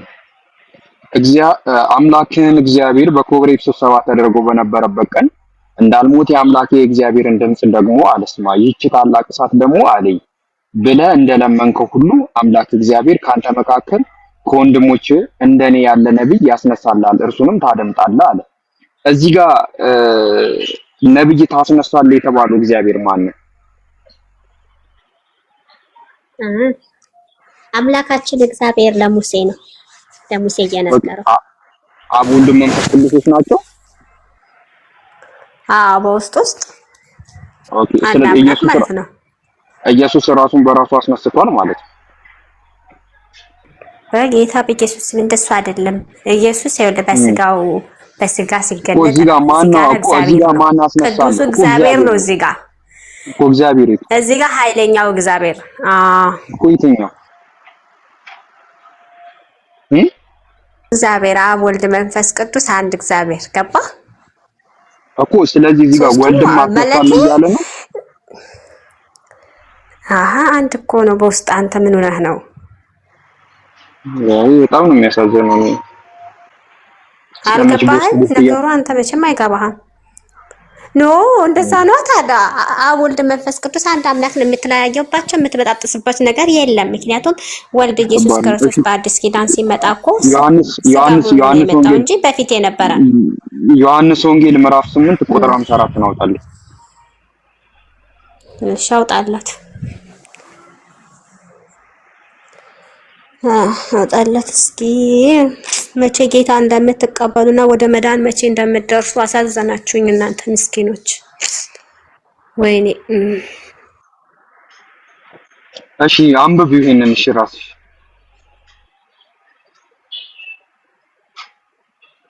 ቁጥር 54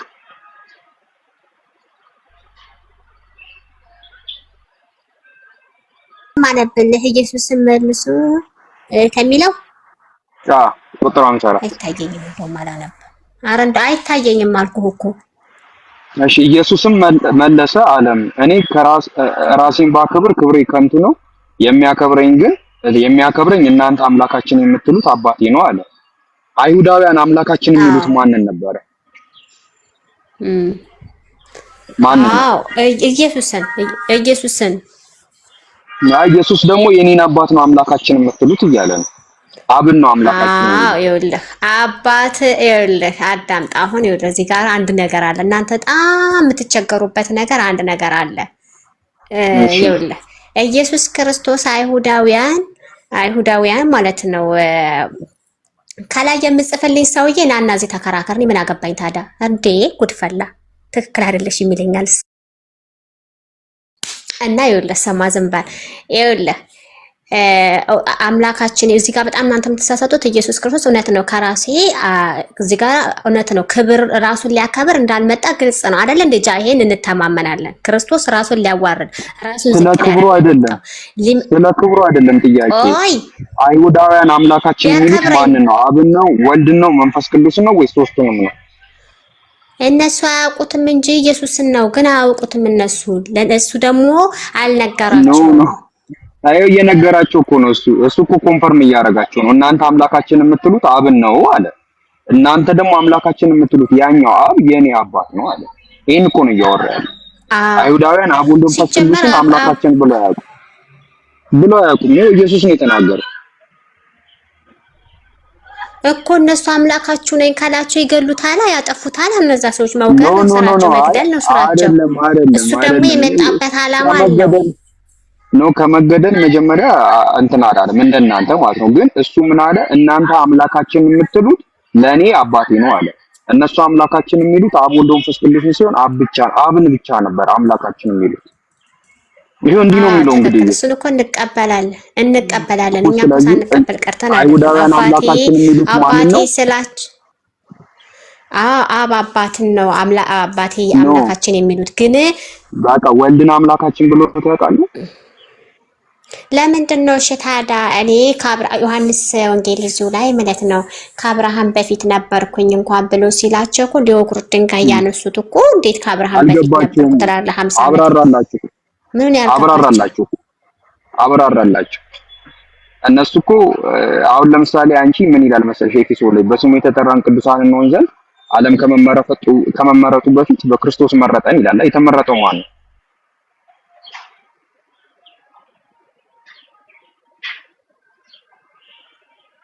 ጥቅስ ልትቀበል ገባች። ይሄንን ሂዱበትና ዕብራውያን 1 ላይ አሚር እኔ ጫጫታ ውስጥ ነው ያሉት አልችልም። ይሄንን ወጥራችሁ ያዙት። ፎንሽን ያልሰማውም ነበር። ክላይንት መጣብኝ። ሐሳቡን ያገኘ ሰው ካለ ሜቢ ናይ ሀቂ ካለ ሲገባኝ ይቀጥላለሁ። እኔ ቅድም እንትን ላይ አይ ቲንክ ዘዳግም 18 ላይ ያለው መሰለኝ ስታወራ እሱ ላይ ነው ጥዬ የሄድኩት።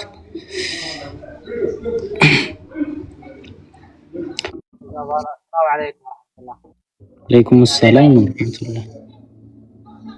ኢየሱስ መለሰ ዓለም እኔ ራሴን ባከብር ክብሬ ከንቱ ነው ይላል። ኢየሱስ አምላክ ራሱን ያከብራል፣ ክብሩ ደግሞ ክቡር ነው። ራሴን ባከብር ከንቱ ነው ይላል።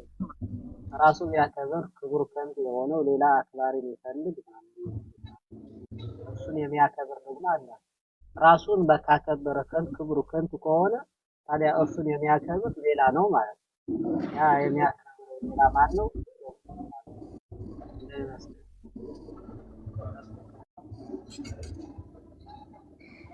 እሺ እንደምንም አገጣጥም ሰምቻለሁ። ኡስታዝ ትንሽ ድምጻቸው ርቆ ነበረ። ኡስታዝ አታስብሉኝ ከታች ያላችሁ ሰዎች ጀስት ናይ ሀቂ ድምጻቸው ታፍኖ ነበረ። ያው ሐሳቡ ምንድነው?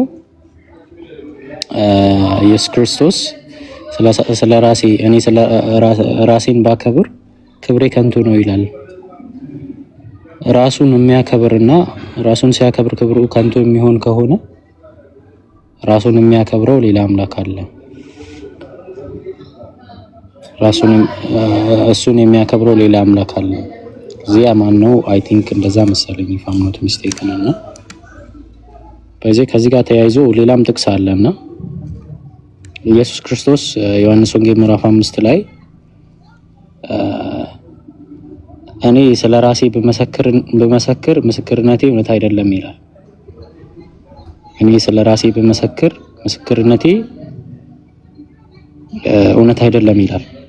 ሌላ ቦታ ላይ ሄድምና ደግሞ እኔ ስለራሴ በመሰክር ምስክርነቴ እውነት ነው ይላል። ስለዚህ የቱን ነው የምንቀበለው?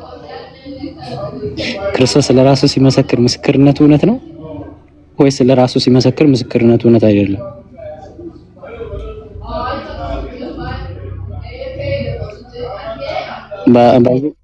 ያሳያት ፈልገው ነው መሰለኝ አሁን ዮሐንስ ላይ ያመጣው አምላክ እንዳለው ኢየሱስ ራሱን እንኳን ክብር እንኳን ቢፈልግ የሚያከብረው ሌላ አካል አለ። ስለዚህ ፈጣሪ መቼስ ራሱን ያከብራል። እኔን አምልኩኝ ማለት እኮ ክብር ነው ለእርሱ የበላይነት። እኔ ብቻ ነኝ አምላክ። ይሄ በጣም ክብሩን እየጠበቀ ነው። እኔ ቀናተኛ ይባላል። ይሄ ኢየሱስ ግን ምን እያለ ነው? ራሴን ባከብር ክብሬ ከንቱ ነው፣ ትክክል አይደለም እያለ። ታዲያ ማን ነው የሚያከብረው ከተባለ ሌላ አምላክ ሊመጣ ነው። ሌላ አምላክ ካለው ደግሞ አምላክ አይደለም ማለት የሚያከብርህ ሌላ የምትፈልግ ከሆነ መልእክተኛም ከሆንክ ያ ሌላ እርሱን የሚያከብር ክብር ጠባቂ ደግሞ ኢየሱስ ሱብሃንአላህ። ራሴን ባከብር ክብሬ ከንቱ ነው ብሎ የሚናገር ፍጡር ቢሆን ፈጣሪ እንደዚህ ብሎ አይናገርም። ያጀው ታዲያ ፈጣሪ ክብር እኛ ልንናገርለት ነው እንዴ? እሱ ክቡር ነው፣ የበላይ ነው፣ ኃያል ነው፣ ራሱን ያከብራል። ራሱ የሚያክበሩ ደግሞ እውነተኛ ነው፣ ትክክል ነው፣ ከንቱ አይደለም። ኢየሱስ ግን ራሱን አያከብርም። ለምን? ሰው ስለሆነ፣ አምላክ ስላለው፣ መልእክተኛ ስለሆነ። ራሱን ቢያከብር ከንቱ ነው ማለት ነው። ቀጥል። ጀዛከላሁ ኸይር። ትክክል ኡስታዝ፣ በዛ ፖይንት አላየሁትም ነበር እኔ። እንደው ጥሩ እንትን ነው ማብራሪያ ነው። ጀዛኩሙላህ ኸይር። ካሉ ክርስቲያኖች ቢገቡ አሪፍ ነው። ወይ ደግሞ ማሂ ተመለሽ የሚደውሉብሽ ነገር አለ እዚህ ስትመጪ። መንፈስ ቅዱስን ኃይል ይዤ ነው ቀድሜ መያዝ አለብኝ ምናምን ብለሽ እነሱ ናቸው መሰለኝ የመንፈስ ቅዱስ የምትያቸው ነገር ይመጡብሻል ባንዴ። ልክ ማውራት ስትጀምሪ ይደውላሉ፣ ከታች ይጽፉልሻል፣ በውስጥ ይጽፉልሻል ምናምን። መከራ ነው።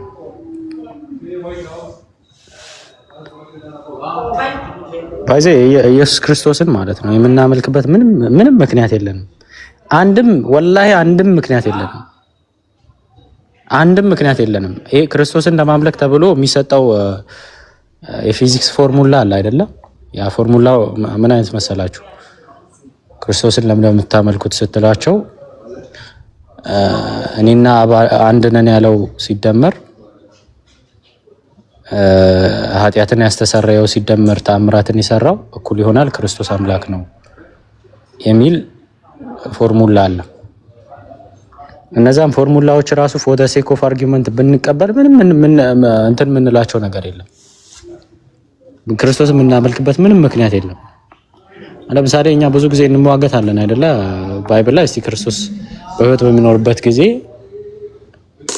ልክ ብሉይ ኪዳን ላይ ያለው አምላክ እኔ ቀናተኛ አምላክ ነኝ፣ እኔም ብቻ አምልኩኝ፣ ከኔ ውጭ ያለ ማንንም አታምልኩ ይላል ብሉይ ኪዳን ላይ ያለው አምላክ ማለት ነው። በተመሳሳይ መልኩ እስቲ ኢየሱስ ክርስቶስ ብሉይ ኪዳን ላይ ያለው አምላክ ሆነ ሲያስተምር እኔን አምልኩኝ፣ እኔ ቀናተኛ አምላክ ነኝ፣ በቃ እኔም ብቻ አምልኩኝ ብሎ ያለው ወይም ደግሞ ከሶስቱ አካል አንዱ አካል ነኝ ብሎ ያስተማረበት በቃ አምላክነቱን ግልጽ አድርጎ በማያሻማ ቋንቋ በጥቁርና ነጭ ቋንቋ ያወራበትን ስጡን ብለን እንሟገታለን አይደል? እኛ ክርስቶስን ላለማምለካችን ያ ብቻ አይደለም። እሺ፣ ምክንያቱ ብዙ ጊዜ ሙስሊሞች ሚስ አንደርስታንድ ስለምታደርጉ ነው።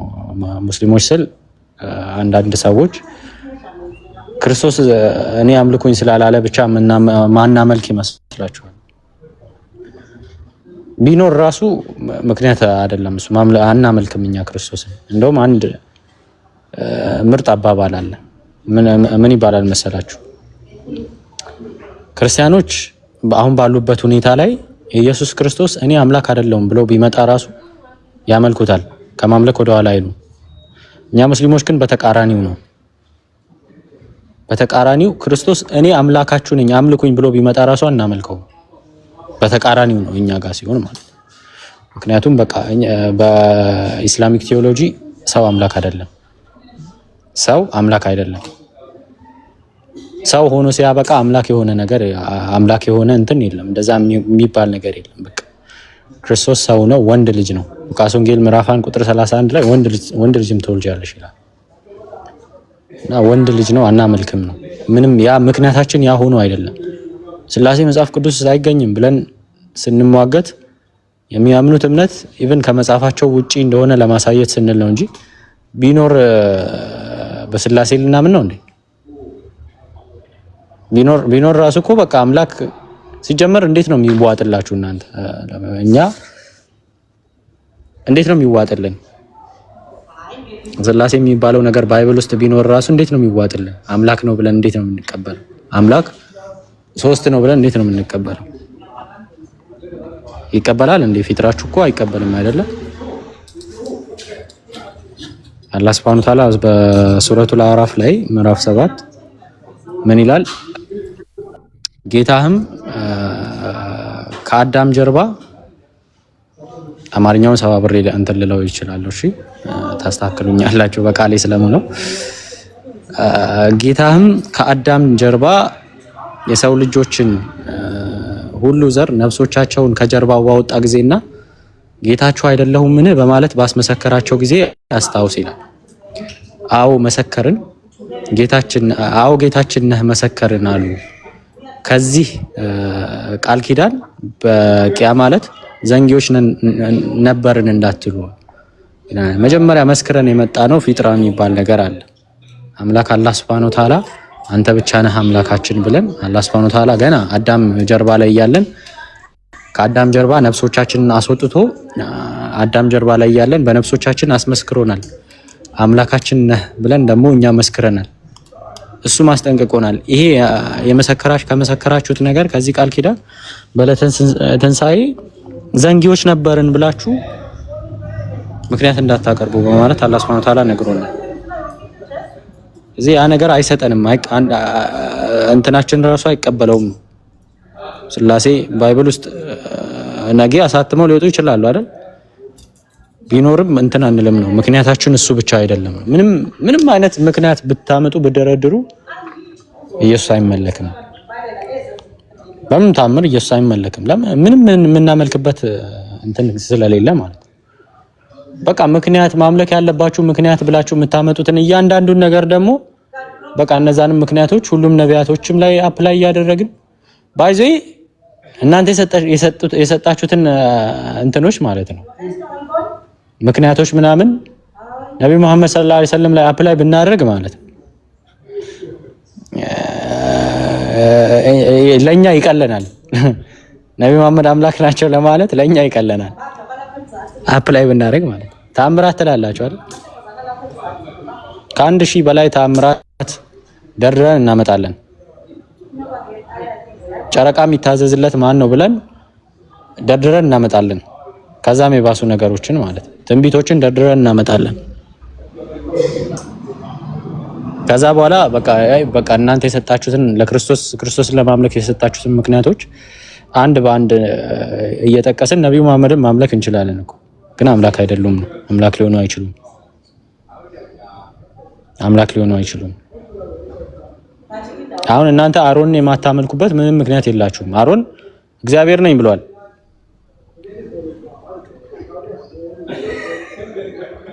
ብሏል። ከፈለጋችሁ ክርስቲያኖች ካላችሁ ግቡና ጠይቁኝ አወጣላችኋለሁ። ጥፍሩና ጸጉሩ እያሳሳሰበኝ ነው። ለምሳሌ አንተ እንዳልከው በቃዒዳ አለ በእስልምና አሁን በተጻፈበት ታሪክ ኢየሱስ የተወለደ ሰው ሆኖ እናት ያሳደገችው አምላክ ነኝ ቢል ያ ለአምላክ የማይገባው እንዲያው ምንድነው በአይሁዶች ታሪክ ስታይዛ ሚድራሽ የሚባል ኪታብ አላቸው። በአረብኛ ሚድራሽ ይሉታል። ተልሙድና ሌሎች መጽሐፍት ላይ ሰው ሆኖ እኔ አምላክ ነኝ ካለ በድንጋይ ተወግሮ ይገደላል አሉ። አለ ህግ አስቀመጡ። ሰው የሆነ እኔ አምላክ ነኝ ካለ በአይሁዶች ህግ ምንድነው በድንጋይ ተወግሮ ይገደላል። ይሄ ቃዒዳ ያመጡት ለምንድነው? ሰው አምላክ አይደለም ከሚል አስተሳሰብ፣ አምላክና ሰው የተለያዩ ናቸው ከሚል አስተሳሰብ እነዚህ ህዝቦች ይህንን ህግ በተልሙድ ሲያስቀምጡ ከጥንት ጀምሮ አምላክ እንኳን ራሱ አላሳወቃቸውም ማለት ነው። ሰው ነኝ፣ ሰው ሆናለሁ፣ ሶስት ሆናለሁ ምናምን እያለ አምላክ ማንነቱ ካላሳወቀ ደግሞ እውነተኛ ሊታወቅ አይችልም። ስላሴ ራሳቸው ካላሳወቁ ከጥንት ጀምረው ሊታወቁ አይችሉም። ወለذلك እኛ ሰው አናመልክም። ግን እነርሱ ዒሳ አለይሂ ሰላም የሰው አምላክ ነው ሲሉ ከምን ተነስተው ነው? ምንድነው አሁን ኢየሱስ አምላክ ነኝ ያለ ስጠኝ ምናምን ብዬ አልጠየቅም። በትግርኛ ሁሉ ጊዜ የምናገራት ቃል እኔ ኢየሱስ እኔ አምላክ አይደለሁም አምላክ ነኝ ያለበት ቦታ ስጠኝ ልትለው ትችላለህ፣ እንደ ማስተማሪያ እንደሌለ ለማሳየት። ግን ካለስ ልታመልከው ነው? ለምሳሌ ዛሬ አንዲት ሴት መጣች፣ ከባልዋ ጋር ምንም ሲያደርጉ አላየንምና አረገዘች። ከዛ መጣችና አንድ ጮኛ የሚወዳት ጮኛ ነበረ። እኔ እኮ በትንቢት የተነገረልኝ ሰው ነኝ፣ የወለድኩት ደግሞ አምላክ ነው ብትለን፣ አይ አምላክ አይደለም ለማለት የሚያስችለን መለኪያችን ምንድነው? መስፈርቱ የተወለደው ህፃን በቃ እሷ እናቃታለን፣ ጥሩ ስነ ምግባር አላት፣ አመንዝራ አይደለችም። አሁን ልጅ የዛ መጣ በቃ አሁን አርግዣለሁ፣ እርግዝናው ግን ይሄ አምላክ ነው፣ ፍጹም አምላክ ፍጹም ሰው ነው፣ በመንዝርና አይደለም ያረገዝኩት ካለች ራንቺ ያስሹ አምላክ ነው ብለን አምላክ አይደለም ለማለት ምንድነው መስፈርታችን? መስፈርት አለ የለም። ስለዚህ ማንኛው ሰው አምላክ ነኝ እንዲል በር መክፈት ነው። ሰዎች አምላክ ነው ከተባለ አንድ ጊዜ ለአንድ ሰው የአምላክነት ስልጣን ከሰጠህ ከዛ በኋላ የሚመጡ ሰዎች ሁሉ አምላክ ነኝ እንኳን ቢሉ አምላክ አይደለህም ብለህ የእነርሱ አምላክነት ለማፍረስ የሆነ መስፈርት የለም ማለት ነው። ለዚህ ነው ችግር አለ በሱብሃንአላህ ባይብል እናቱ አሁን ሌላ ከባዱ ጉዳይ ምንድነው? አምላክ የሚወለድበትና የሚመጣበት ቀን ይታወቃል ይላሉ። 5500 ወይ ደግሞ 5 ቀን ግማሽ። ማርያም መልአኩ መጥቶ ልጅ ትወልጃለሽ ሲላት እንዴት ብላ ነው የጠየቀችው? ወይስ አዎ አምላክ እንደሚወልድ አውቃለሁ እናመሰግናለን ቀኑ ደርሰዋል ትንቢቱም አውቃለሁ ብላለች እንዴ? እንዴት ብላ ነው የጠየቀችው? መጽሐፍቴ የምታውቅ ከሆነች ወይስ ባይብል አታውቅም ነበረ? የአይሁዶች መጽሐፍ እናት የአምላክ ወላጅ እንደሆነች የማታውቅ ከነበረች የምትታወቅ ሴት አይደለችም ማለት ነው አምላክን የምትወልደው። አይ ታውቃለች ግን ማርያም ለመበሰር ሲመጣ መልአኩ ለምን ጥያቄ ታቀርባለች? ትንቢቱ ሊፈጸም አምላክ የምትወልድ ራሷ መሆኗ እያወቀች ትክክል ነህ እኔ እኮ አምላክ መወልድ ሴት ነኝ ዛሬ አረግዛለሁ ምናምን ብላ ለምን አትናገር? ማርያም አላሰበችውም። ይሄ ጉዳይ የታሰበ አይደለም ማለት ሱብሃንአላህ። ከባድ ነገር ነው። ሰው እያመለኩ ነው። አይሁዳውያንም አይቀበሉትም። ክርስትና ማለት ለየት ያለ ሃይማኖት ሲወለድ የሚገርማችሁ ይሄ ታሪክ ራሱ ከፍቼ ላሳያችሁ። ታውቁታላችሁ ሁላችሁ ማቴዎስ ላይ ያለ አሁን እዚህ ቁጭ ሱብሃንአላህ ያኒ ራሳችን ከመረመርን ስህተት እንደሆነ ሃይማኖቱ ከና አወላለዱ ነው የሚታየን። ታያችሁ ከሆነ ከፍቼ ላሳያችሁ ኢንሻአላህ ሁላችን አብረን እንድናነበው። ምክንያቱም ምንድነው አምላክ ራሱ ተወልዶ ከሰው ጋር ቁጭ ብሎ ካለ ታዲያ ከኛ ጋር ያለው አምላክ አሁን ተወልደዋል ቁጭ ብሎ ነው ያለው። ከማን ጋር ነው ቁጭ ብሎ ያለው? ከኛ ጋር። طيب ኦኬ የሚታይ ከሆነ ማቴዎስ ላይ ነው ያለውና ማቴዎስ ምዕራፍ 2 ቁጥር 13 ላይ ኦኬ አማርኛ አይደለም እንደ መጽሐፍ እሺ አማርኛ ላድርገው። طيب ማቴዎስ ላይ ያለው ለምንድን ነው እንደዚህ ብሎ ታሪኩ ተጽፎ የሰው ልጅ እንዳያምን ራሱ ባይብል ነው ትልቅ ችግር የሆነው ማለት ነው። እነርሱም ከሄዱ በኋላ እነሆ የጌታ መልአክ በሕልም ለዮሴፍ ታይቶ ያለ። የጌታ መልአክ በሕልም ለዮሴፍ ሲታይ ማን አለ? እዚህ ላይ ያለው ማን ነው? እግዚአብሔር ተወልዶ ሕፃን ሆኖ ቤት ውስጥ አለ። ቁጭ ብለዋል። እግዚአብሔር እዛ ከነርሱ ጋር ነው ያለው። እግዚአብሔር ግን ለዮሴፍ የመጣው ማን ነው? መልአክ ነው። طيب መልአኩ ማን ልኮት ነው ወደ ዮሴፍ የሚመጣው? ምክንያቱም እግዚአብሔር ተወልዶ እዛ ቁጭ ቤት ውስጥ ታቅፎ ነው ያለው ከሴት ጋር። ምን አላቸው? ሄሮዶስ ሱብሃንአላህ ሄሮዶስ ሕፃኑን ሊገድለው ይፈልገዋልና ተነሳ ነው። ይገድለኛል ብሎ ማይናገር አምላክ ነኝ እኔ ራሴ እጠብቃለሁ ብሎ ማይናገር እዛ ተወልዶ ቁጭ ብሎ ከእናቱ ጋር መልአክ ይመጣል። መልአኩ ምን ይላል? ሄሮዶስ ሕፃኑን ሊገድለው ይፈልገዋልና ተነሳ ይለዋል። መልአኩን ደፍሮ አምላኩን ሕፃን እያለ ይናገራል ማለት ነው። ድፍረቱን እዩት። መልአኩ ራሱ እንዴት ነው አምላክ ከሆነ ይሄ ደፍሮ ሕፃኑን እያለ የሚናገረው መልአኩ? እና መልአክ ማን ልኮት ነው? ይሄ መልአክ የመጣው ኢየሱስ ልኮት ነው? የኢየሱስ መልእክተኛ ነው መልአኩ? ወይስ ኢየሱስ ሕፃን ስለሆነ ሌላ አምላክ ልኮት ነው መልአኩ የመጣው? ኦኬ ከዛ ምን አላቸው? ሊገድለው ይፈልገዋልና ተነሳ ሕፃኑን እናቱንም ይዘህ ወደ ግብጽ ሽሽ አለው።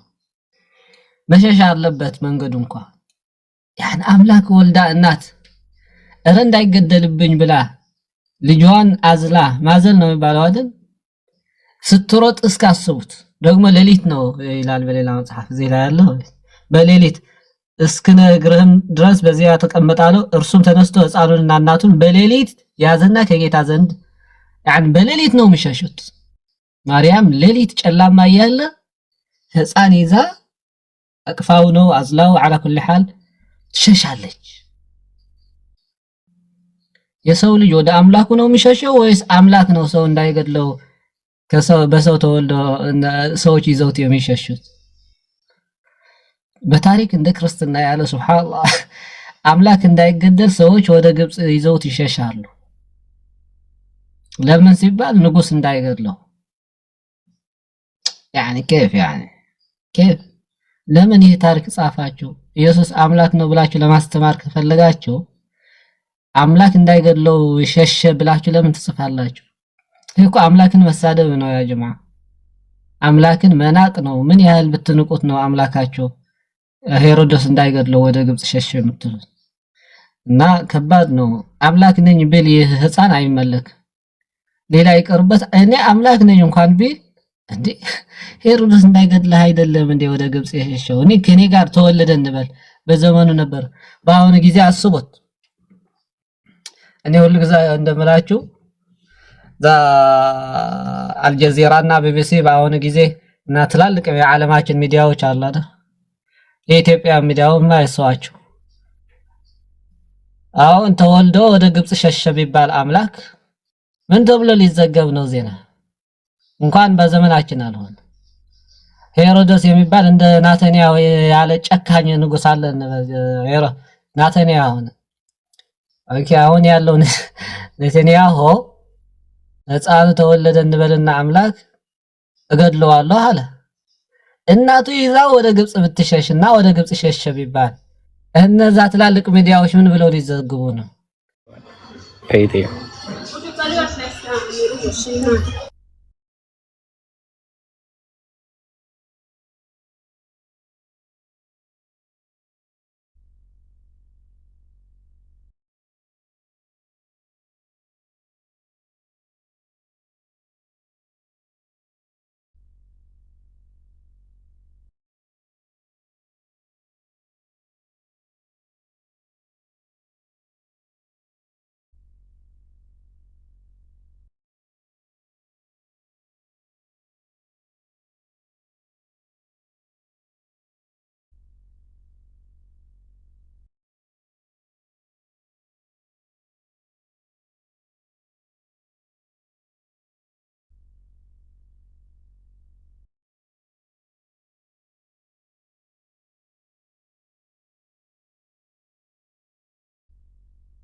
ዝም አላችሁ። እኔ እንኳን ሰው መጥቶብኝ ነው ስራ ቦታ ስለሆንኩ ነውና ግቡ ካላችሁ ክርስቲያኖች ግቡ፣ ክርስቲያኖች ግቡ። የምር እኔ ክርስቶስን ሞቲቬት አላደርገውም። እሱ አብ ከኔ ይበልጣል ሲል ነው አንተ በስጋህ ነው እንጂ ከአብ እኩል ነህ ብዬ ለሱ አልናገርለትም፣ አልሟገትለትም፣ ሞቲቬት አላረገውም የምትሉ ከሆነ ግቡ። ክርስቶስ እኔ ከራሴ ምንም ማድረግ አልችልም ሲል አይ እሱ ጋር እኮ በስጋው ነው እንጂ አንተ በስጋህ ነው እንጂ ሁሉን ቻይ አምላክ ነህ ብዬ ለሱ አልሟገትለትም የምትሉ ከሆነ ግቡ። ወልድም ቢሆን ስለ ሳቲቱ አላቅም ብሎ ሲናገር ወልድም ቢሆን አያቅም ልጅም ቢሆን አያቅም ብሎ ቃል በቃል ሲናገር ኖ አንተ ሁሉን አዋቂ ኦል ኖዊንግ አምላክ ነህ ብዬ ለክርስቶስ አልሟገትለትም። እሱ ያወራውን ነገር ተቃርኜ ሞቲቬት አላደርገውም የምትሉ ክርስቲያኖች ካላችሁ ግቡ። እኔ እስቲ የምር ሞቲቬት ታረጉታላችሁ ወይስ አታረጉትም ክርስቶስን?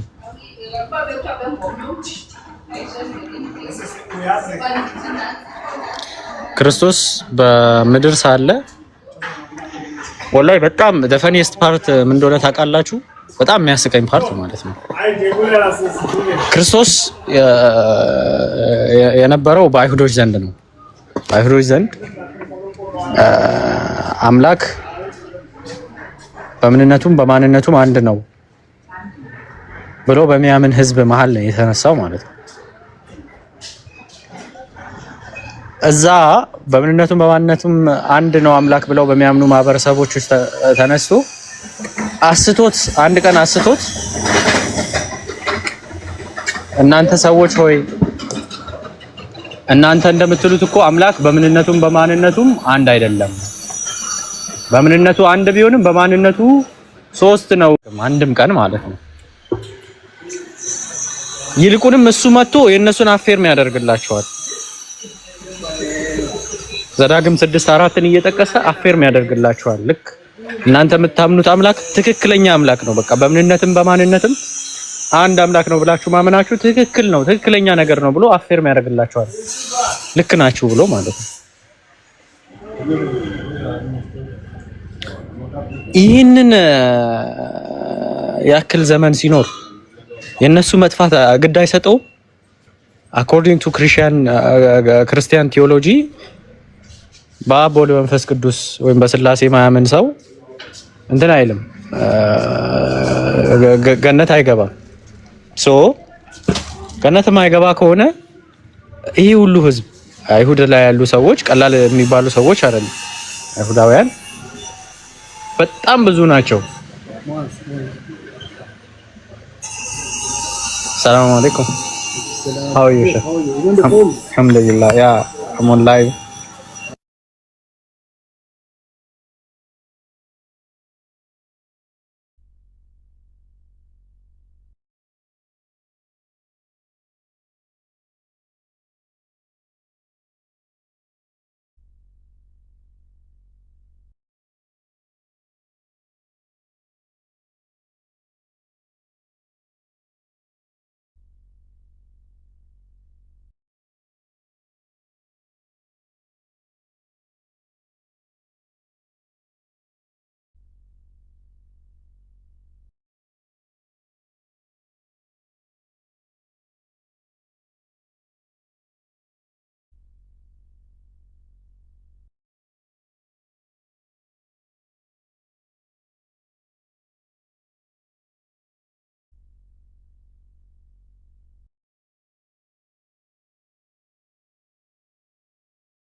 ወገኖች ጥያቄ ካላችሁ ግቡ እሺ።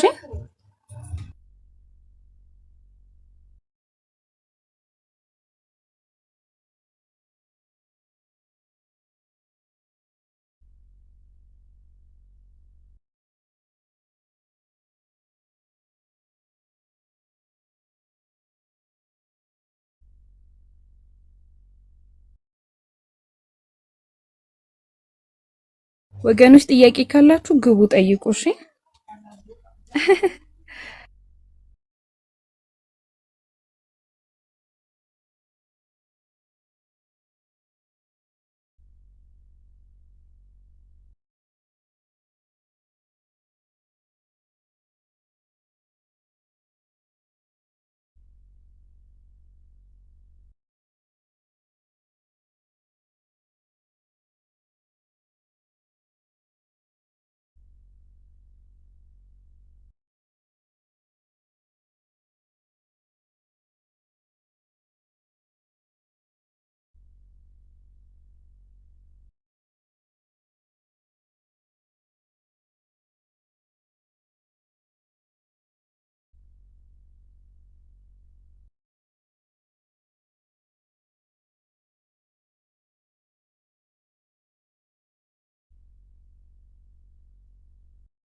በነገራችን ላይ እንደ ሀሳብ ወላሂ በቃ ትክክለኛ አገላለጽ ነው ብዬ አምናለሁ። እንደውም ክርስትና ላልገባቸው ሰዎች አሁን አሚር ያወራበት ፖይንት ወላሂ በደንብ ይገልጸዋል፣ በደንብ አድርጎ ማለት ነው። አንድ አካል አልችልም ብሎ እየተናገረ አረ ብሮ ትችላለህ።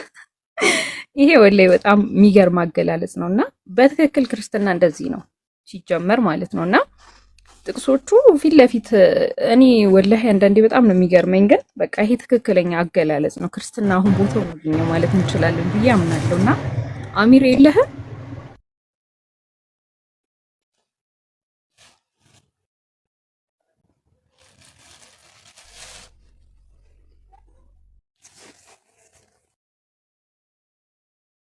ሰላም አለይኩም።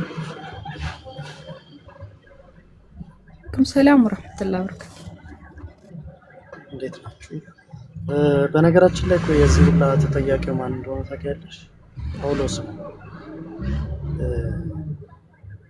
ማለት እነሱ ከኢየሱስ በላይ ጳውሎስን እንዲያምኑ አድርጓቸዋል። እና ይሄ ሁላ ነገር የሚጋጋጡት እሱ ያላለውን ነገር እያሉ ምናምን የሚሉት ጳውሎስ ስላላቸው ነው። ጳውሎስ ምን ብሏቸው ነበር? እንደውም ባለፈ አንዱ ልጅ አሚር እየጠየቀው ነበርና ምን ብሎ ጠየቀው? ገላትያ 1:8 ላይ የሚል ነገር አለ።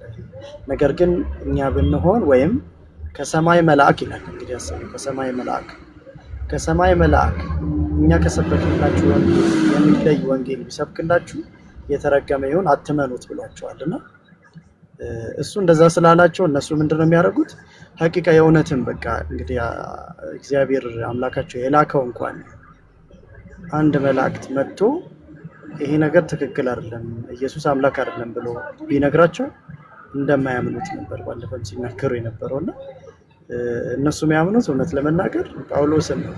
ጳውሎስ አንድም ቀን ኢየሱስን አይቶት ማያውቅ፣ በአካል ተገናኝቶ እንኳን ማያውቁ ሰው ምን ያደርገዋል? እነሱን ያምኑትና ኢየሱስ ግን ራሱ የነገራቸውን ነገር አላምን ይሉታል ማለት ነው። አልችልም ሲል አዎ ትችላለህ፣ እኔ ከአብ አንሳለሁ ሲል ነው እኩል ነህ እንጂ ለምን አንሳለሁ ትላለህ ይሉታል። እያንዳንዱ ነገር ቀደም አሚር እንዳለው ነውና ጳውሎስ ነው ለዚህ ሁላ ተጠያቂው ብዬ ነው የማስበው። መላእክትን አምላክን እስከ አለማመን ድረስ ደርሷል ማለት ነው።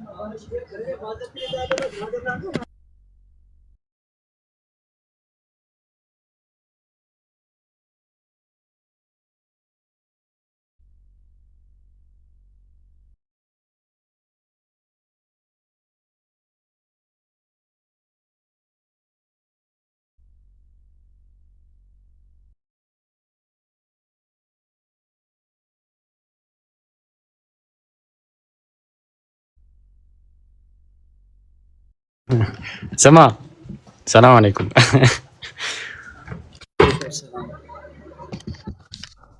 ቅድም የከፈትካት ዝንጀሮ ላይ የምትጾም ብቻ መስላኝ ነበር፣ የምትቀድስም አለች ለካ። ገብቶ ሰው የምትቀድሰዋ ላይ ሰው ገብቶ ማለት ነው አሚን ኦርቶዶክስ መሆን መታደል ነው ይላል። እኔ ግን ኦርቶዶክሳዊ እንዲህ አይነት ተረት መቼ ነው የሚለቃችሁ? በአላህ ምንድን ነው የምትወዱት?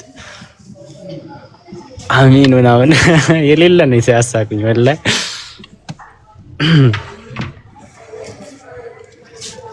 አሚን እኔ ግን ከዚህ እንስሳ ያነስኩ ነኝ ምናምን ትላለች አንዷ ገብታ። እኔ ግን ከዚህ እንስሳ ማልሻል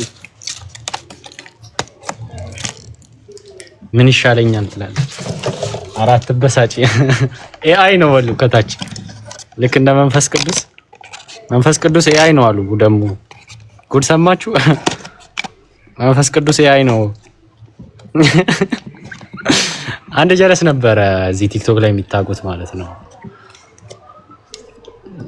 እንትን ኤንጅል ይባላልና ክርስትናው ላይ ጥሩ ይሞግታል። አክቹሊ አንድ አፌር ማድረግ ያለብኝ ነገር ቢኖር ክርስትናው ላይ ጥሩ እውቀት አለው፣ ጥሩ ይሞግታል። ግን ልጁ ለራሱ ሆነስ አይደለም። በቃ የሆነች ቦታ ላይ ሲያዝ ይዋሻል። በጣም የሚያስጠላ ባህሪ ማለት ነው። ልትወያዩ ማችል ልክ የሆነች ቦታ ላይ ሲያዝ እንደምንም ተምለጭልጮ ይወጣል፣ ያመልጣታል እንጂ መቼም ስንቴ ነው መሰለኝ ዜድ ታውቂዋለሽ፣ እንትና ቤት ዴቭ ቤት እና ልጁ ልክ ሲያዝ በቃ የሚያዝበት ቦታ ላይ ይዋሻል። ግን ማሻላ እንትን ላይ ክርስትና ላይ ምናምን በጣም ከሌሎቹ በተሻለ መልኩ እውቀት አለው። ባይብልን በደንብ እንትን ብሎታልና የሆነ ጊዜ ጠይቄው ነበረ የሰው ልጅ በስላሴ ማመኑ ለመዳኑ መስፈርት ነው ወይ ብዬ ጠይቄው በመንፈስ ቅዱስ አምላክ ነው ብሎ ባለማመኑ አይቀጣም ምናምን። ለምሳሌ ከሶስቱ አምላክ ውስጥ እንደምሳሌ ውሰዱና ፈርስት እንትን ላይ ነበሩም ሰዎች አታስገቡጃን ቆይ ትንሽ ይለምናል እንትን አስጠፋኝ ወሬን ራሱ መንፈስ ቅዱስ አምላክ ነው ብለው አያምኑም። አምላክ ነው ስላችሁ ዲስቲንክት የሆነ ራሱን የቻለ ከሶስቱ አካል የተለየ አምላክ ነው ብለው አያምኑም አብዛኞቹ። ራሱን የቻለ አምላክ ነው የሚባለው ነገር የመጣው ከቅርብ ጊዜ ወዲህ ነውና ምን አለ መንፈስ ቅዱስ የሚባል አምላክ የለም ብለው ቢያምኑም ችግር የለውም፣ ግዴታቸው አይደለም፣ ሰው መዳን ይችላል አለ። ስለዚህ ከሶስቱ አምላክ አንዱን ብትክድ አንዱ አምላክ መንፈስ ቅዱስ የሚባል አምላክ የለም ብለህ ብታምን ራሱ ችግር የለውም ብሎ መልሶልኝ ነበርና ያ የድነት መስፈርት አይደለም ብሎ ነበር። እና ያው ሰሞኑን እንደምትሰሙት ደግሞ መንፈስ ቅዱስ ኤአይ ነው እየተባለ ነው። ብዙ ቦታ ላይ እያነበብኩ ነው። ሙስሊሞች ግን ግፈኛ መሆን ጀምራችኋል። ቀጥሉ። ኤኒዌይስ ጃ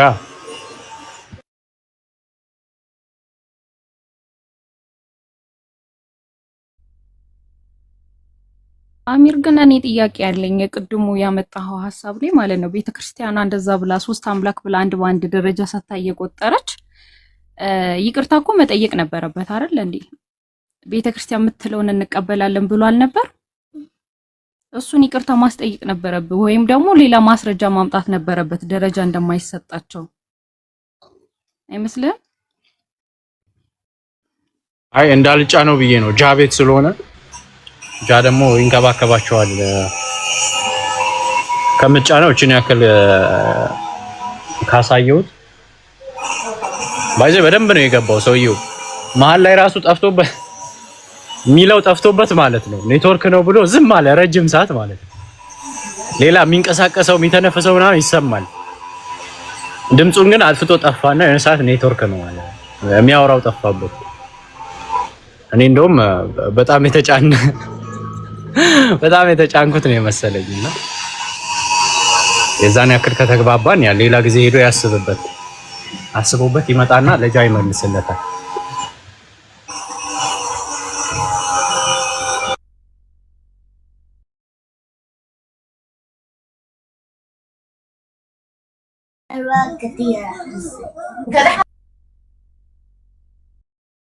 አንድ ቀላል የሚመስል በጣም ከባድ የሆነ ጥያቄ ልስጣችሁ ስላችሁ የሆነ ላስታውሳችሁ፣ ሰምታችሁ ታውቃላችሁ ጥያቄውን ማለት ነው። ግን ብዙ ጊዜ ስትሰሙት ቀላል ጥያቄ ነው የሚመስላችሁ። ጥያቄው ግን በጣም ከባድ ነው ለክርስቲያኖቹ ማለት ነው። ወላሂ ቀላል ይመስላል እንጂ በጣም ከባድ ነው። ሉቃስ ወንጌል ላይ ማርያም ኢየሱስ ክርስቶስ ጠፍቶባት እኔና አባትህ ተጨንቀን ስንፈልግህ ነበር ትላለች። ተጨንቃ ስትፈልግ የነበረው አምላኳን ነው ወይስ ልጇን? ምን ነው እየፈለገ የነበረው? ሰው አምላክን፣ ሰውን ምን ነው እየፈለገ የነበረው? ወላሂ በጣም ከባድ ጥያቄ ነው። ጥያቄው ቀላል ይመስላል፣ ግን አንዴ ወደ መልሱ ሲገቡና እናንተ መያዝ ስትጀምሩ ማለት ነው ወላሂ በጣም ከባድ ጥያቄ ነው። በጣም የሚከብድ ጥያቄ ነው ለነሱ። ሰውን ነው ስትፈልግ የነበረው ካሉ ኦኬ፣ አምላክ መሆኑን አታውቅም ነበር።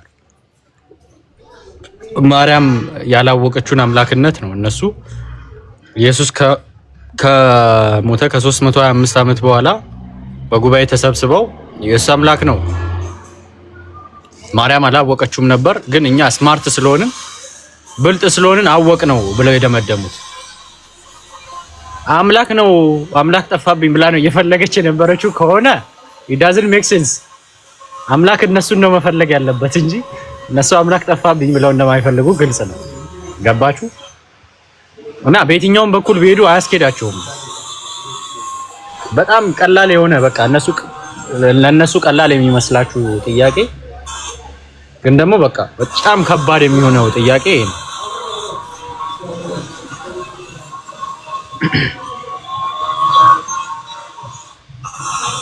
ከታች ቁጥር ስንት ነው ይላሉ? እሑድ ከቻልክ ክፈትላቸው።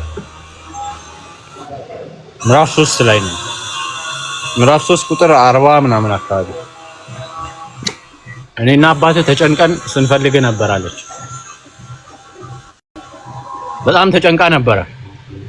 ወይኔ የወለድኩት ልጄ ግን አስባችኋል? ወላሂ ማርያም አሁን እንደዚህ ተጨንቃ ስትፈልገው ስትሯሯጥ የነበረውን አምላክ ማለት ነው የሆነ ታይም በኋላ ላይ ወይኔ ያኔ እኮ ተጨንቀሽ ስትፈልግ የነበረው ልጅሽ እኮ አምላክሽ ነው ብትሏል ቶሎ ብላ ነው አማኑኤል ላይ ጥሩ ቦታ ሲይዛ የምታስገባችሁ ሁላችሁንም ሰብስባ ማለት ነው። አባ ወአለይኩም ሰላም ኡስታዝ አቡ ፋሪስ ቀጥሉ ኡስታዝ። ሰላም አለይኩም ወራህመቱላሂ ወበረካቱ። እንዴት ነህ? ሰላም ነህ? ወአለይኩም ሰላም ወራህመቱላሂ ወበረካቱ። ቀጥሉ ኡስታዝና እንዴት ነው? ባረከላሁ ፊክ። አንድ ልጅ አለች ባለፈ የሰለመችው የሆነ ቤት ላይ አሸግሯት ልኬልህ ነበር አላየኸውም መሰለኝ። የሆነ ቤት ስቧት ልመልሷት ፈልጎ ነው መሰለኝ። የሷ ጎበዝ ናት የመለሰችላችሁ ነው፣ ግን ትንሽ ከረዳሃት ብዬ ልኬልህ ነበር አየኸው? መቼ ልከውልኝ ነበር አላየሁትም። አፎን ኡስታዝ አሁን ነው ትንሽ ኮስ ይገው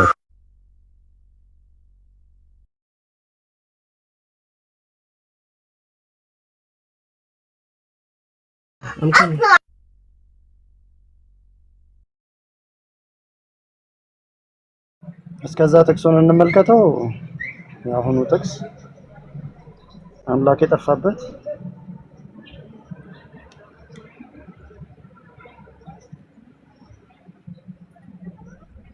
ሰላም አለይኩም። ወአለይኩም ሰላም ወራህመቱላህ። ፎርሾዲስኪ ሁለተኛ ቆሮንቶስ ምዕራፍ 14 ከቁጥር 13 14 መሰለኝ እና ለስላሴ ይጠቀሙታል አለ። እስኪ አስረዳኝ። ጌታ ኢየሱስ ክርስቶስ ጸጋ የእግዚአብሔር ፍቅር የመንፈስ ቅዱስ ህብረት ከሁላችሁም ጋር ይሁን ነው። ቆይ መጀመሪያ የአሁኑን ጥቅስ እንመልከተውና እንመለሳለን። እሺ ሉቃስ 2 ላይ ያለው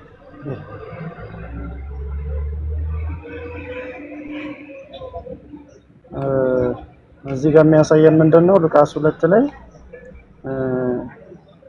ማርያም የወለደችው ልጅ እንግዲህ 12 ዓመቱ ነው። አምላክ እንደሆነ ታውቃለች ወይስ አታውቅም የሚለውን እንመልከተውና እዚህ ጋር ምንድነው የሚለው? ወላጆቹም በየዓመቱ በፋሲካ በዓል ወደ ኢየሩሳሌም ይወጡ ነበረ።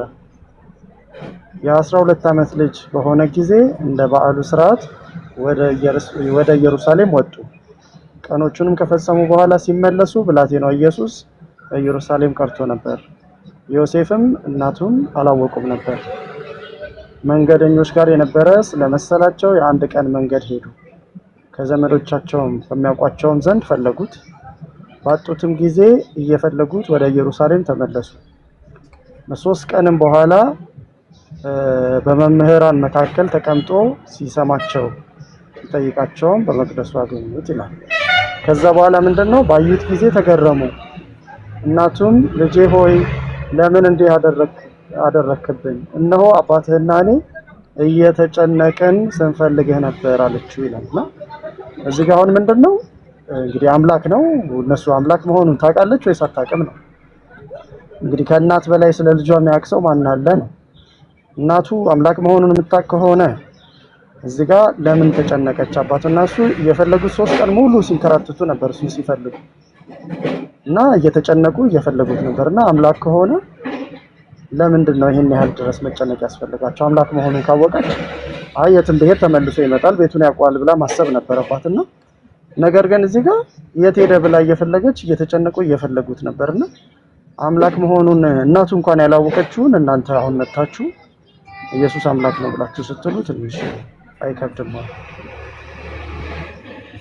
የሚል ጥያቄ ነው መጠየቅ ያለው እና እናቱ ታውቅ ነበር ወይስ አታውቅም ነበር አምላክ መሆኑ?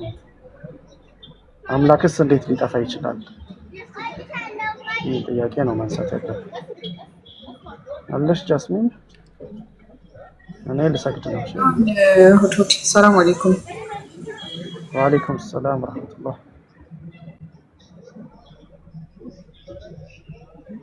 ምን ላይ ናችሁ? አይ ማርያም ኢየሱስ ልጇን አምላክ እንደሆነ ታውቅ ነበር ወይስ አታውቅም ነበር? የሚል ጥያቄ ነበር። እንዴ አምላኳ መሆኗን ብታውቅማ ኢቭን እንትን ይሄ ምንድነው አታክልተኛውን ሄዳ ካየኸው ንገረኝ ብላ ትጠይቀው የለ እንዴ? አንተ ጋር እንደሆነ እና ታዲያ አይ ጭራሽ በፍጡም ይሄ የማይሆን ነገር ነው። ሲጀምር ያው ከተረት አያልፍም እና በፍጡም የሆነ ተስፋውን እያሉ ነው ያሉት። ከእናቱ በላይ ያወቀን እያሉ ነው አይደል? ከባለቤቱ በላይ ያወቀ ቡዳ ነው አይደለም የሚባለው? ታዲያስ ማለት ያልተጻፈና ያልተነገረ መነገሩ ነው የሚያሳዝነው እንጂ ያላኩልሃል አላህ ሂዳያ ይስጣቸው፣ እኛንም አላህ ያጽናን። ክርስቲያኖች ካላችሁ ሀሳብ ካላችሁ ገብታችሁ እንትን ማለት ትችላላችሁ። ጥያቄ ጠይቃ ነበረ መሰለኝ ሮዚ፣ ጥቅሱን አውጣላት እስቲ። እሺ እንትን በሉ እስከዛ አውጡ። አንዴ ሰግጄ እመለሳለሁ አለ። መርሐባ አሚር ስላለ ይመለስላታል። ሮዚ ጥቅሱን ንገሪኝ እና አሚር አለክ? ሁለተኛ ቆሮንቶስ ምዕራፍ 13 ከቁጥር 14 ሁለተኛ ቆሮንቶስ ምዕራፍ 13 ከቁጥር 14 ቁጥር ስንት? 14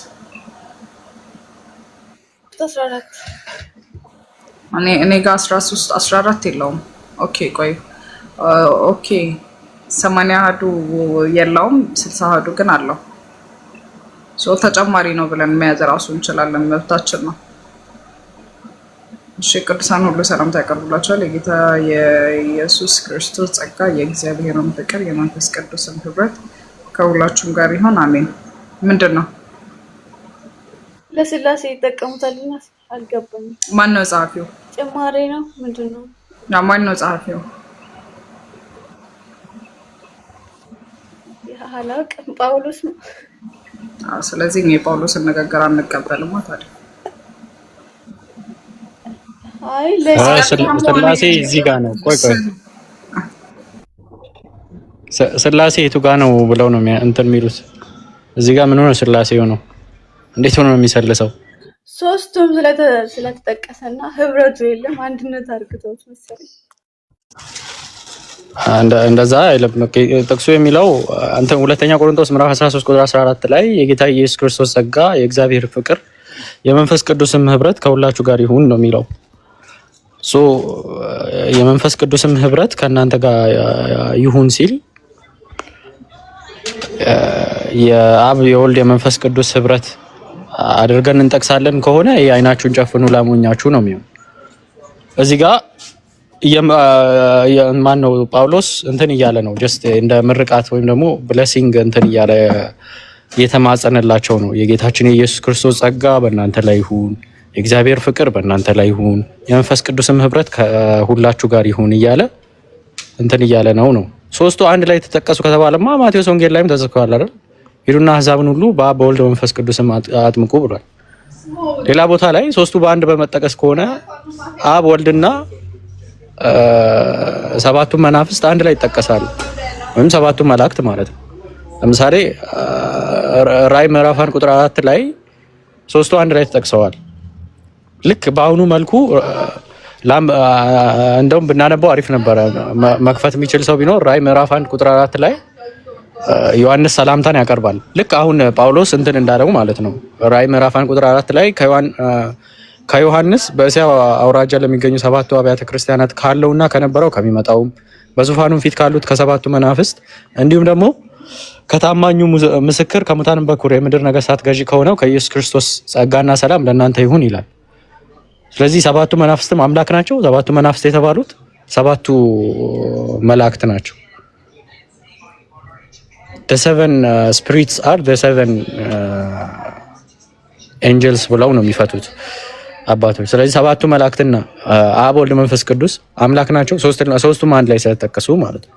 ሶስቱ በአንድ ላይ በመጠቀስ ከሆነ ስላሴ የሚባል ነገር የለም። ለምሳሌ ሶስቱ አንድ ላይ ስለተጠቀሱ ስላሴ ናቸው የሚባል ከሆነ ሶስቱ እኮ አንድ ላይ ተጠቅሰው አምላክ ናቸው ብሎ የተረዳቸው ሰው የለም። ሶስቱም እኩል አምላክ ናቸው፣ ዛሬ እነሱ የያዙትን ስላሴ አንድ አይነት ናቸው ብሎ የተረዳ ሰው የለም።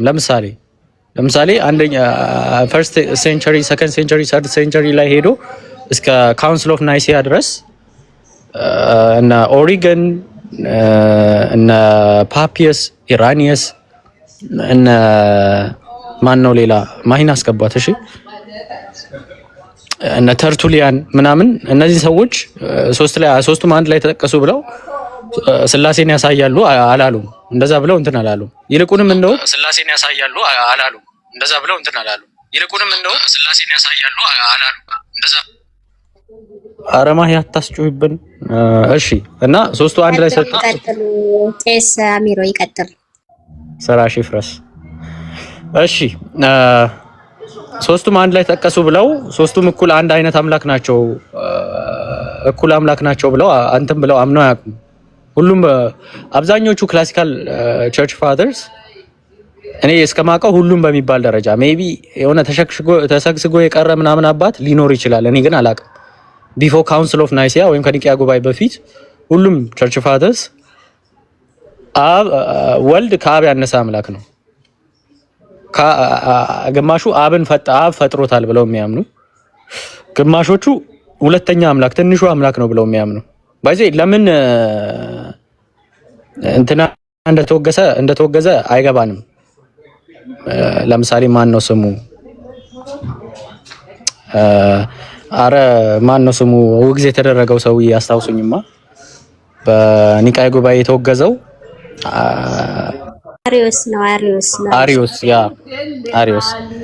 አሪዮስ ለምን እንደተወገዘ አናውቅም። ምክንያቱም ቸርች ፋዘርስ እንዳለ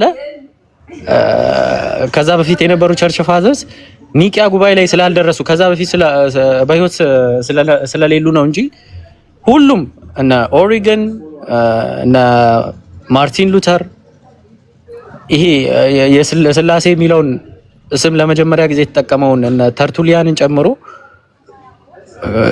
የላቲኑን ወርድ ማለት ነው ለመጀመሪያ ጊዜ ስላሴ የሚለውን ነገር የተጠቀሙት እነዚህ ክላሲካል የሚባሉ ኦልድ የሚባሉ ቸርች ፋዘርሶች ሁሉም ወልድ ከአብ የሚያንስ አምላክ ነው እያሉ ነው የሚያወሩት። ሁሉም ማለት ነው። እኔ እስከማውቀው ሁሉም ነው። ሜቢ ተሰግስጎ የቀረ እንደው ይሄ ሰውዬ ፈቷል የሚሉት ካሉ ያሳዩናል። ግን ይሄ ዋና ተብሎ እንደ ቸርች ፋዘርስ የሚቆጠሩት ለምሳሌ የአራቱን ወንጌሎች ምድር አራት ማዕዘን ስለሆነች ወይም ደግሞ አራት ምሰሶ ስላላት ቤተክርስቲያንም አራት ወንጌል ሳትጨምር ሳትቀንስ ልትቀበል ይገባታል ብሎ አራት ወንጌልን መርጦ የሰጣችሁ ኢራኒየስ ጭምር አንዱ አምላክ የይስሐቅ ያዕቆብ የአብርሃም አምላክ እንትና ብቻ ነው፣ አብ ብቻ ነው ብለው ነው የሚያምኑት። ማርቲን ሉተር ነው ያልኩት፣ ጀስቲን ማርተር ለማለት ነው። እሺ ይቅርታ፣ ጀስቲን ማርተር በሚለው ይስተካከልልኝ። እንደዛ ብዬ ከሆነ ብዙ ጊዜ ስማቸው ስለሚምታታብኝ ነው። ጀስቲን ማርተር በሚለው ይስተካከልልኝ። ወይም ለመጀመሪያ ጊዜ ሐዲስ ኪዳን የሚለውን ስም የተጠቀመው ሰውዬ ማለት ነው። ማርቲን ሉተር ሳይሆን ጀስቲን ማርተር። ሌሎችንም መጥቀስ ይቻላል። ብዙ ቸርች ፋዘርስ ማምጣት ይቻላል። እነ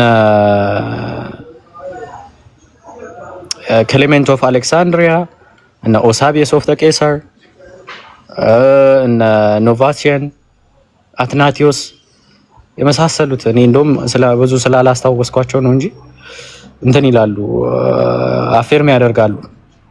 ወልድ ከአብ የሚያንስ አምላክ ነው ብለው ይናገራሉ፣ ቃል በቃል ማለት ነው።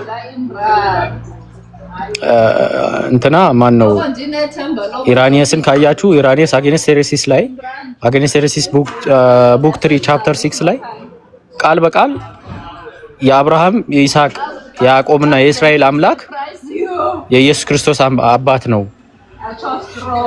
ከዚህ ውጪ ይሄ የኢየሱስ ክርስቶስ አምላክ ነው፣ የእስራኤል አምላክ፣ የይስሐቅ ያዕቆብ አምላክ የኢየሱስ ክርስቶስ አምላክ ብቻ ነው፣ እሱ the only one ነው ብሎ ከሚለው ትምህርት ውጪ ያለውን ነገር አቮይድ ለማድረግ ወይም ደግሞ ሄሬቲካል ነው ብዬ ለመፈረጅ ነው ይሄንን መጽሐፍ የጻፍኩት ይላል ቃል በቃል ማለት ነው። አጋንስት ሄሬሲስ ቡክ 3 ቻፕተር 6 ላይ ማለት ነው። እና ሶስቱ አንድ ላይ ተጠቅሰዋልና ሶስቱም እኩል አምላክ ናቸው የሚለውን ነገር በምንም ተአምር እንትን ሊሉት አይችሉም። ሌላው ይቅርና ለክርስቲያኖች እኮ እናንተ መፍረድ የለባችሁም። እንደዚህ አይነት ፍንጭ ሲያገኙ ሙጥኝ ሲሉ መፍረድ የለባችሁም። ምክንያቱም ምን አይነት ሕጸጽ ይሰራሉ መሰላችሁ? ይሄ ሪዲንግ ባክ ቱ ዘ ቴክስት የሚባል ነገር ታውቃላችሁ? ሪዲንግ ባክ ቱ ዘ ቴክስት የሚባል ሕጸጽ አለ። ለምሳሌ ብሉይ ኪዳን ላይ ሄደው ምንን ይፈልጋሉ? ስላሴን ይፈልጋሉ። ስላሴን ማለት ነው። ቅድም እንዳልኳችሁ ግን ኢየሱስ ክርስቶስ አብ ብቸኛ አምላክ ነው ብለው በሚያምኑ አብ ብቸኛ አምላክ ነው፣ አምላክ በምንነቱም በማንነቱም አንድ ነው ብለው በሚያምኑ አይሁዶች ማህበረሰብ ተነስቶ እነሱ ራሳቸውን አፌር የሚያደርግ ነበረ። እነሱ የሚያምኑት አምላክ ትክክል እንደሆነ በትክክል ስለ አምላክ ያላቸው ሐሳብ ትክክል እንደሆነ አፌር የሚያደርግ ነበር። ዘዳግም 6:4ን እየጠቀሰ እንዲሁም ደግሞ ከአምላክማ አንድ አምላክ ነው ያለን እያለ ማለት ነው አፌር የሚያደርግ ነበር። ራሱም አንድን አምላክ ብቻ በማምለክ ለነሱ ምሳሌ ሆኖ አሳይቷል። አዝ ኤ ፕሮፌት ራሱ አንዱን አምላክ ብቻ በማምለክ አፌርም አድርጓል። እነሱ ግን ዛሬ ላይ መጡና ብሉይ ኪዳን ላይ ሄደው ስላሴን ይፈልጋሉ። ስላሴን ፈልገው ያመጣሉ አይደለም? ምን አይነት ነገር መሰላችሁ? ለምሳሌ የሆነ መጽሐፍ ላይ የሆነ ሰውዬ መጣና የሆነ ጊዜ ላይ ጻፈ። ምን ብሎ ጻፈ? የሆነ ታሪክ እየጻፈ ኤከሌም እንደዚህ አለና ዞረብኝ ብሎ ተኛ አለ። ዞረብኝ ብሎ ተኛ የሚል ጽሑፍ አገኘን አይደለ? ከዛ ከስንት ጊዜ በኋላ ካሜራ እንዳይከፍትብህ አውቀ ካልሆነ ሜቢ እየተንቀሳቀሰ ስለሆነ ካሜራ እንዳይከፍትብህ ጥንቃቄ አድርግ። ከዛ ዞረብኝ የሚለውን ነገር ኦልሬዲ ተጽፎ አለ። በቃ ረጅም ጊዜ ማለት ነው፣ ድሮ የተጻፈ ነገር ነው። ዞረብኝ አለና ተኛ ተብሎ ታሪክ ላይ ተጽፏል። ከዛ ዛሬ ላይ ከ2000 ዓመት በኋላ መሬት ትዞራለች፣ ምድር ትሽከረከራለች፣ ትዞራለች የሚል ነገር ኮንፈርም ተደረገ በሳይንስ ማለት ነው። ከዛ አሁን ክርስቲያኖች የሚያደርጉትን ልንገራችሁ። ልክ ይሄ ቴዎሎጂው ከተመሰረተ በኋላ ስላሴ የሚለው እሳቤ ኮንፈርም ከተደረገ በኋላ ከመጣ በኋላ ቴዎሎጂው ከተመሰረተ በኋላ ሄደው ብሉይ ኪዳን ላይ እንዴት እንደሚያገናኙት ማለት ነው። ልክ ዛሬ ላይ መሬት ትዞራለች ሲባል መጽሐፉ ላይ ድሮ የተጻፈው መጽሐፍ ላይ ሄዱና የዛኔ እኮ ያ ሰውዬ ዞረብኝ ብሎ የተኛው መሬት ትዞራለች ለማለት ነው፣ ምድር ትዞራለች ለማለት ነው ብሎ ሄዶ እንደማምጣት ማለት ነው። ይሄ ሪዲንግ ባክ ቱ ዘ ቴክስት የሚባለው ፋላሲ ሄደው እነሱም ልክ በቃ የዛኔ እንፍጠር ያለው እኮ 3 ስለሆኑ ነው እንደሚሉት ማለት ነው። ወላሂ የምሬን ነው። በቃ እንፍጠር የሚለው እኮ 3 ነው ለማለት ነው እንደሚሉት ልክ የዛኔ ዞረብኝ ብሎ ተኛ ተብሎ የተጻፈው ነገር ላይ ዛሬ ምድር ትዞራለች ስለተባለ እኮ የዛኔ እኮ ዞረብኝ ያለው ምድር ትዞራለች ለማለት ነው ብሎ ነው የሚያመጡት። ምን አይነት ሕጸጽ እንደሚያስጹ ማለት ነው። እና በቃ እንደዚህ አይነት ነገሮች ላይ ለዚህ 3 አንድ ነገር የተደረደረ ነገር ሲያገኙ ምናምን ስላሴ ነው ብለው ሙጭጭ ሲሉ አትገረሙ። ሌላው ይቅርና እኮ እንደምንም ማገጣጠም ነው ስራቸው። ልክ ነሽ። ሌላው ይቅርና ከዚህ በፊት ሰምታችሁ አታውቅም እንደ አንድ ሴትዮ ወላሂ ዩዝ ዲስ ማይንድ ምናምን እያለች ወላሂ የሚለው እኮ 3 ቃል ነው። አብ ወልድ መንፈስ ቅዱስ ማለት ነው። እንዴት ጭንቅላታችሁን አታሰሩም? እንዴት ስላሴ ተሰጥቷችሁ አይገባችሁም ተብላችኋል ጋይስ።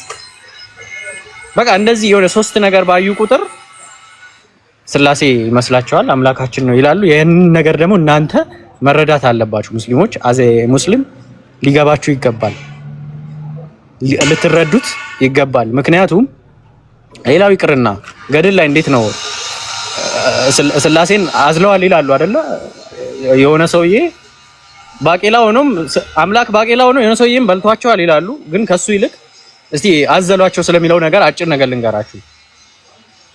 ስላሴን አዘሏቸው። 3 ሰዎች ሆነው መጥተው ስላሴን አዘሏቸው የሆኑ ሰውዬ ይላሉ።